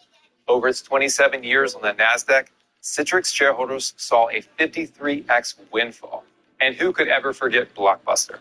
Blockbuster had every opportunity to kill its in-store rental business on purpose. Instead, when Netflix offered to sell itself to Blockbuster for a measly $50 million, chump change to a multi-billion-dollar company, Netflix executives got laughed out of the room. The joke, however, was on Blockbuster. By not killing its outdated business model, Blockbuster ended up in bankruptcy court. Netflix and its shareholders never looked back, going on a massive 550x run since 2002. Of course, Sears, Dell, and Blockbuster aren't individually unique cases. If America Online was granted a redo, it could have killed its dial-up business and become an early mover in broadband. If Kodak was granted a redo, it could have killed its film business the moment it invented and patented digital technology. If MySpace was granted a redo, it could have killed its social platform in favor of Facebook's. Mark Zuckerberg offered to sell Facebook to MySpace for $75 million. If Yahoo was granted a redo, it could have killed its own search engine in favor of Google's. Sergey Brin offered to sell Google to Yahoo for $1 million. See, by strategically killing, say, an aging business model, a declining product, an outdated design, a tired brand, a fading trend, Sears, Dell, Blockbuster, America Online, Kodak, MySpace, and Yahoo could have stayed perched atop their kingdoms. It's called creative destruction. If you're an investor, I urge you to pay close attention, because in the weeks ahead, Apple could do what Sears, Dell, Blockbuster, and the others failed to do if all goes as expected. Apple will commit the single greatest act of creative destruction ever. I believe Apple is planning to kill its iPhone on purpose. What's even crazier is that Apple's creatively destructive act, a deliberate killing of the greatest invention of all time, happens to coincide with three equal... He's a big, he's great. And he's a big MAGA fan, you know that. He ran on MAGA. And he took it to an extreme, too. He ran on MAGA, and I hear he's doing really a terrific job. It's called Make Argentina Great Again. It worked out perfectly. He came in, they bought a lot of hats, he bought of it. But he's doing a big job. He really cut. And I'm hearing he's starting to do pretty well. Inflation's getting down. You know, they had like 2,000%. They had inflation like not normal inflation. They had the real deal. But we're going to have that pretty soon. I think we have the worst inflation we've had in 100 years. They say it's 48 years. I don't believe it. I think we have the worst. They don't include a lot of the items that should be included, you know. Yeah. Well, it's just from the government overspending and not spending taxpayer money effectively, and having, you know, just like so many departments, you can't even name them all. And what Milei is doing is, you know, he's cutting government spending. He's simplifying things. He's putting in regulations that make sense. And Argentina overnight is experiencing a giant improvement in prosperity. But it's also a lesson for the United States, which is that Argentina used to be one of the most prosperous countries in the world. You know, in the 30s, 40s, And because of bad government policy, it ruined the country. And if you take Venezuela, for example, Venezuela should be incredibly prosperous. They have, phenomenal reserves of everything, oil, everything. And it should be prosperous, but if the government's wrong, it impoverishes the people. And so I think we should not be complacent in the United States, thinking that and taking our prosperity for granted, because if with bad government policy, we can run the country into the ground. And that's just something people should bear in mind. Don't take prosperity for granted. Well, think of education. So we're ranked at the bottom of every list of the top 40. We're ranked number 40, number 38. Norway, Switzerland, Sweden, different countries are ranked good. Actually, China's pretty close to the top. They're a top 6 or 7. But we're ranked at the bottom, almost at the bottom, 38, 39, 40. In other words, horrible. And yet we spend more per pupil than any other country in the world. So we spend more. And what I'm going to do, one of the first acts, and this is where I need an Elon Musk. I need somebody that has a lot of strength and courage and smarts. I want to close up Department of Education, move education back to the states. If you had a choice, would you rather pay $12 for this cheese grater on Amazon or pay less than $2 on Alibaba for the exact same thing? Well, believe it or not, over 16,000 people paid $12 for this product on Amazon last month. And it's making this person selling this product on Amazon over $200,000 in sales per month. Shocking, right?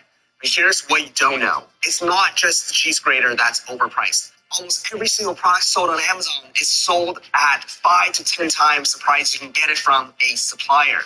And they're boring everyday products like this ice cube mold on Amazon is selling at 8 times the cost of buying from a supplier. And one seller is making more than $67,000 in revenue per month from it. And this water bottle on Amazon is selling at 13 times the cost of buying from a supplier. And one seller is making more than $240,000 in revenue per month from it. But why do thousands of people willing pay more on Amazon for the exact same product? Well, they simply don't know about it. Most of us are taught to be consumers and to buy based on convenience. But if you know where to look, it's not that hard to find these big price gaps like you just saw and become a seller on Amazon. It costs you only $49 per month to set up a seller account. In fact, more than 50% of the products sold on Amazon are by everyday people like you and me. This is exactly what I do. I find products with big price gaps, then I simply buy low and sell high. And on Amazon, it helps me to do it on autopilot all day. It doesn't matter if I'm eating or sleeping. And as long as someone is awake and buying, I'm making money. And that's how I became a self-made millionaire by the age of 27. So if this is something you want to learn to do, here's a little bit more about me. Hi, my name is Tom Wang. I'm an 8-figure Amazon seller and founder of Sadara Skincare, which I recently sold for multiple 7 figures. I used to be the guy who would pay more expensive prices on Amazon for the exact same product on Alibaba, until one day I realized that I could make money by flipping products from Alibaba on Amazon, all the while without touching any products. But my first 3 attempts at selling online bombed. And it was only after I worked with a mentor that my results on Amazon started to scale and become more consistent. I really wish I had this system when I first started, so I could have cut short the learning process and avoid any costly mistakes. With the proper system for success, you can actually learn how to do it pretty quickly. If you want to get the exact system I use, I created a special free training video for you, so you can learn more about the step-by-step process to start your very own Amazon business. All you have to do is click around this video to watch a short training video. It's only about 15 minutes long, but I'll show you how this business model works in detail. You'll learn about the do's and the don'ts. Learning to flip products like this is one of the best decisions I made, and I hope it's something that you can decide to look into as well. To get an overview of the business, just click the link below and I'll see you on the other side.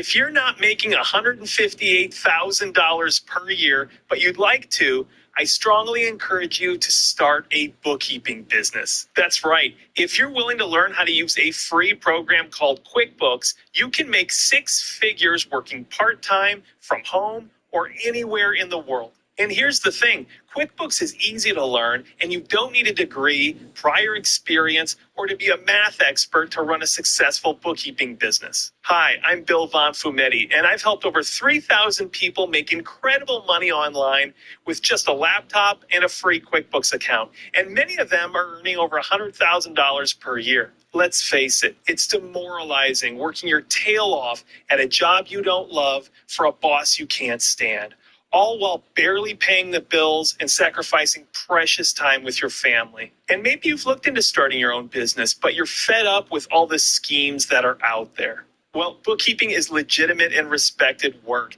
You're providing a really valuable service to small businesses, and you're getting paid really well for it. Check out this recent study from QuickBooks that shows bookkeeping business owners make an average of $76 per hour. That works out to $158,000 per year full time. Or you can work part-time and still clear 6 figures. How incredible is that? And it's easy to get clients because demand for bookkeepers is at an all-time high right now. Over 5 million new businesses start every year, and every one of them needs a bookkeeper. So if you're finally ready to start living the life you deserve, I'd like to invite you to my 5-day Keyboard Rich Challenge. Over 5 days, an hour and a half each day, you're going to learn everything you need to start a successful bookkeeping business. By the end of the week, you'll own a new skill and an actual business, and you can start earning income. During the week, we're going to cover everything you need. We're going to start with learning how to do the bookkeeping work inside of QuickBooks. You'll follow along with me, and you'll learn how to do bookkeeping click by click. Then you'll learn how to use the tools that QuickBooks has to check to make sure that the work you're doing is accurate, so you never have to worry about messing up someone's books. We'll also set up your free QuickBooks account together. That's right, there's a free version of QuickBooks that's only for bookkeepers and accountants, and it's everything you need to run your business. Then I'll show you exactly how to get all the clients you're looking for, even if you're brand new. We'll talk about how to price your services so you'll know exactly how much to charge your new clients. And then we'll talk about how to handle that conversation that you'll have with prospects. Once your marketing is working and they're reaching out to you, how do you have that conversation and talk to them so that they go from just knowing you to becoming a paying client? Now, the challenge is starting soon, so click the button with this video to register for the challenge, and I'll see you there.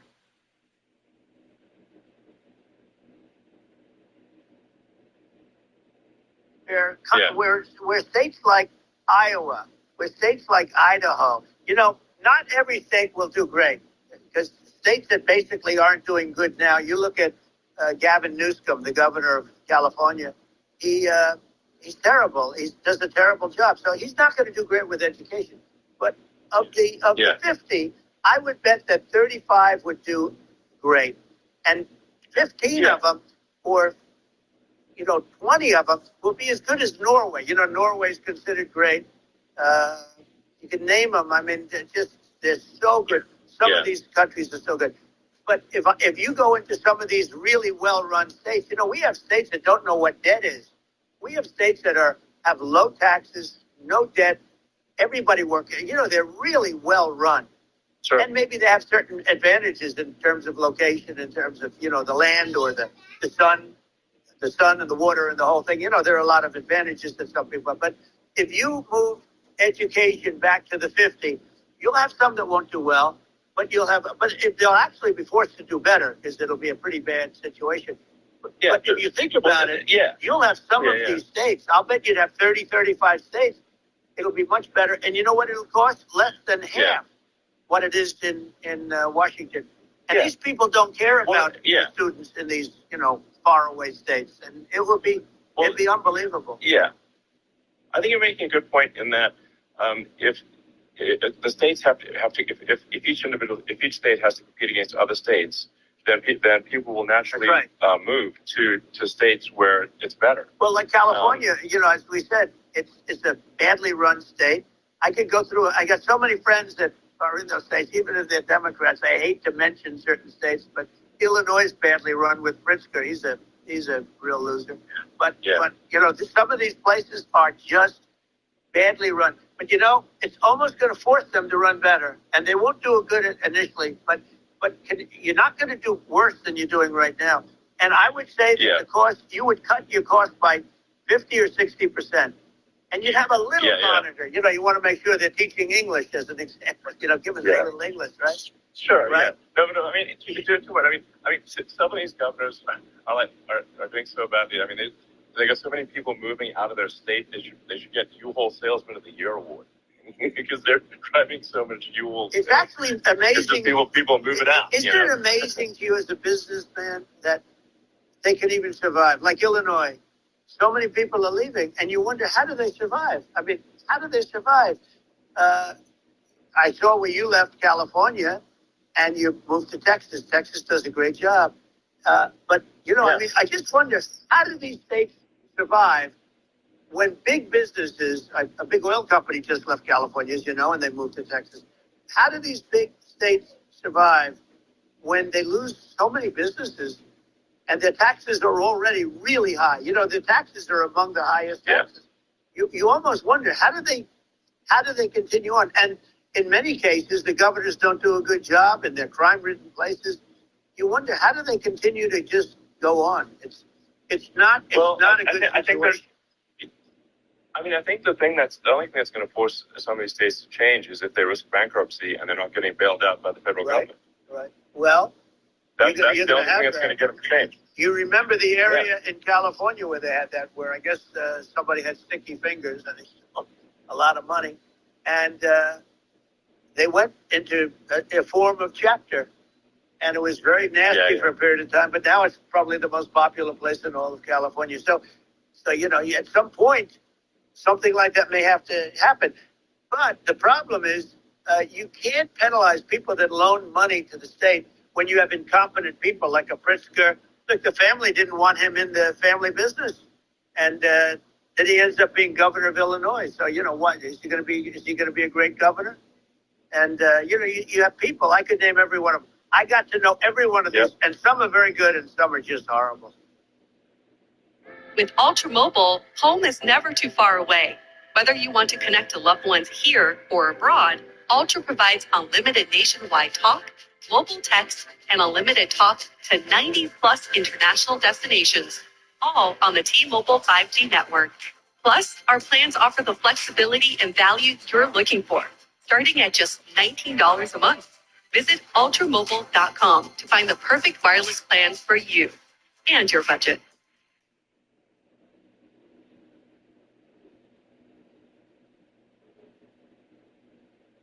Well, I think that, the larger point here, too, you know, as you're saying, like a lot of people are concerned about the economy, a lot of people are concerned about inflation. And inflation is effectively a tax on people that save money and for people that are working day to day. It's just a form of taxation. And if we can solve the government spending problem, we'll solve the inflation problem, which means people will have a better standard of living. And that's a really big deal. Well, the people that got hurt worse are the people that did it the way they were taught to do it all through, you know, their younger life and their young life and their whole life.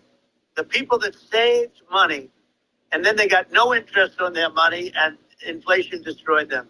And frankly, they were almost better off if they didn't do anything like that. I mean, those people have been absolutely decimated, and we're going to bring those people back and help those people. We've got to get the prices down. You know, when I look at bacon costing 4 or 5 times more than it did a few years ago, when you look at some of the food products in grocery stores, people go, they can't believe it. They used to be able to buy a whole cart, and today, you know, a lot of people just don't have the money. They go in and they can't buy anything. They look at it's sticker shock. They call it sticker shock, right? I think it really just comes, like I said, I think it just comes down to really, I guess, two things, which is that if you solve government overspending, you solve inflation, which improves the living standards of the average person, and then if you deregulate, like have sensible regulations, so because a lot of the regulations are nonsensical and cause the cost to be extreme for no reason. But unless you've got effective deregulation, like Reagan did a great job on deregulation in the 80s, but it's been 40 years since we had anyone even really. I mean, during your administration, we made some progress, but I think the opportunity to make, I think, radical progress with sensible regulation. And if Well, Elon, those two things, yeah, those are the big deals. We set a record. We did more deregulation and more restrictions on all of the different businesses than any other president. Remember, I had the rule for every one we put in, you have to get rid of at 10 or 12. And we did radical cuts on all of that. And a lot of that's being put back by this administration. And we did radical cuts on things that weren't necessary. But we were all set. You know, we had the best economy ever maybe in the world. And then what happened is COVID came in. And we had to focus on that. And nobody knew what it was. And I always say I got good marks on economy, good marks on military. We knocked out ISIS. We did so many different things. We rebuilt. But, you know, I never got the credit that we really deserved on what we did with COVID. We never got the credit. But had that not happened, the gift from China, from Wuhan, came in from Wuhan, the Wuhan labs, and I always said it, and it turned out to be right. But had that not happened, we were set to start reducing debt. We were going to reduce taxes further. I gave the largest tax cuts, and we were going to reduce taxes to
a sustainable energy economy, because eventually you do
What's going on, guys?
Wondering if the traffic accident you were involved in a year ago is even worth pursuing? Chances are it could get you a check. I mean, if you run out of oil and gas, it's not there. It's not infinite, and there is some risk. I think the risk is not as high as a lot of people say it is with respect to global warming. But I think if you just increase your fossil fuel in the atmosphere long enough, eventually it actually gets uncomfortable to breathe. People don't realize this. If you go past 1,000 parts per million of CO2, you start getting headaches and nausea. And so we're now in the sort of 400 range. We're adding, I think, about roughly 2 parts per million per year. So, I mean, it still gives us, so what it means is like we still have quite a bit of time. But so there's not like, we don't need to rush and we don't need to like, stop farmers from farming or, prevent people from having steaks or basic stuff like that. Like you leave the farmers alone. I agree. How crazy is that? Where I mean, you have farmers that are not allowed to farm anymore and have to get rid of their cattle, and the whole world is a little crazy. But it's largely taken its lead from us. I just say though, I've heard in terms of the fossil fuel, because even to create your electric car and create the electricity needed for the electric car, fossil fuel is what really creates that at the generating plants. And, so you sort of can't get away from it at this moment. I mean, someday you might be able to. But I do hear we have anywhere from 100 to 500 years left. Much of it hasn't even been found yet. Yeah. But there are tremendous, like ANWR. I got ANWR in Alaska approved.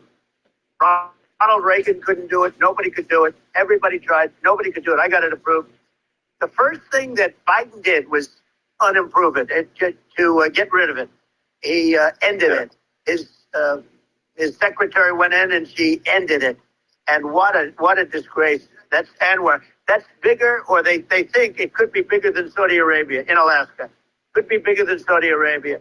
But they went in and they terminated it. And I'll get it going very quickly, because not only is it big for Alaska, I mean, you talk about economic development, that for the United States, I mean, that is, they say bigger than Saudi Arabia or the same size, and pure, really good stuff.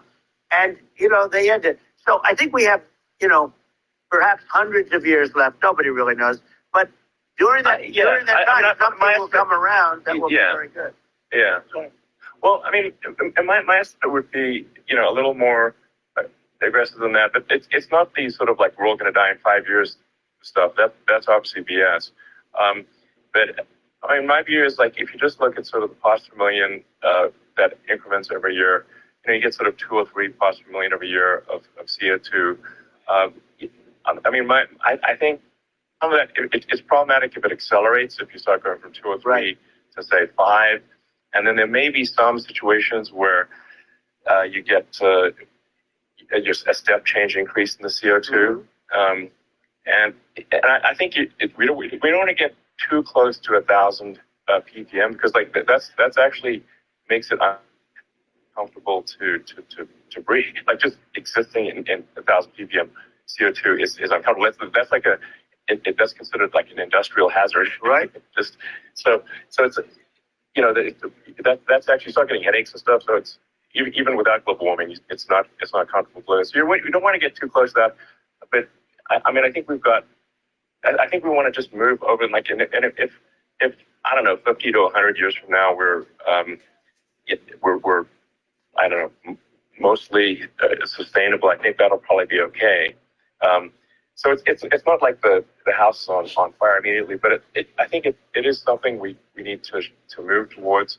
And on balance, it's probably better to move there faster than slower. like I said, without vilifying the oil and gas industry, and without causing hardship in the short term, I think if this can be done, without, if people can still have, a stake, and they can still drive gasoline cars, and it's okay. It's like, it's not. I don't think we should vilify people for it, but I think we should just generally lean in the direction of sustainability. I actually think solar is going to be a majority of us energy generation in the future, and it's certainly trending that way. And so you get the solar power, combine that with batteries, so because obviously the sun doesn't shine at night, and then you use that to charge the electric cars, and you have a long-term sustainable solution. And that's what Tesla's trying to move things towards, and I think we've made a lot of progress in that regard. But when you look at our cars, we don't believe that environmentalism, that caring about the environment should mean that you have to suffer. So we make sure that our cars are beautiful, that they drive well, that they're fast, they're sexy. I mean, they're cool. In fact, literally, I mean, the sexy joke, Model S, Model 3, Model X, and Y spells out sexy. It's probably the most expensive joke out there. But I don't know, I like cheesy humor, So, but I'm a big fan of, like, let's have an inspiring future, and let's work towards a better future, and we do so without demonizing. Right. I'm okay. It's very interesting. You use the word global warming, and today they use the word climate change because you have some places that go up, and so they were getting themselves in a little trouble with the word global warming because not every place is warming. Some places are going the opposite direction. But I'm sort of waiting for you to come up with solar panels on the roofs of your cars and on the trunks of the cars. And it just seems like something that at some point you will come up with. I'm sure you'll be the first. But it would seem that a solar panel on the roofs, on flat surfaces, on certain surfaces might be good. Yeah. At least in certain areas of the country where you have the world, sure, where you have the sun. But I would think, and I have no idea because that's not my world, but I would think that this would be something that would be interesting. But the one thing that I don't understand is that people talk about global warming or they talk about climate change, but they never talk about nuclear warming. And for me, that's an immediate problem because you have, as I said, 5 countries where you have major nuclear and probably some others are getting there, and that's very dangerous. That's where you need a strong American president because you don't want to have this proliferation. But you have 5 countries and getting more. China is much less than us right now, but they're going to catch us sooner than people think. They're way lower. Russia and us are number 1, and we're sort of tied. And China is far behind, but they're developing at a level that, you're not surprised to hear very fast.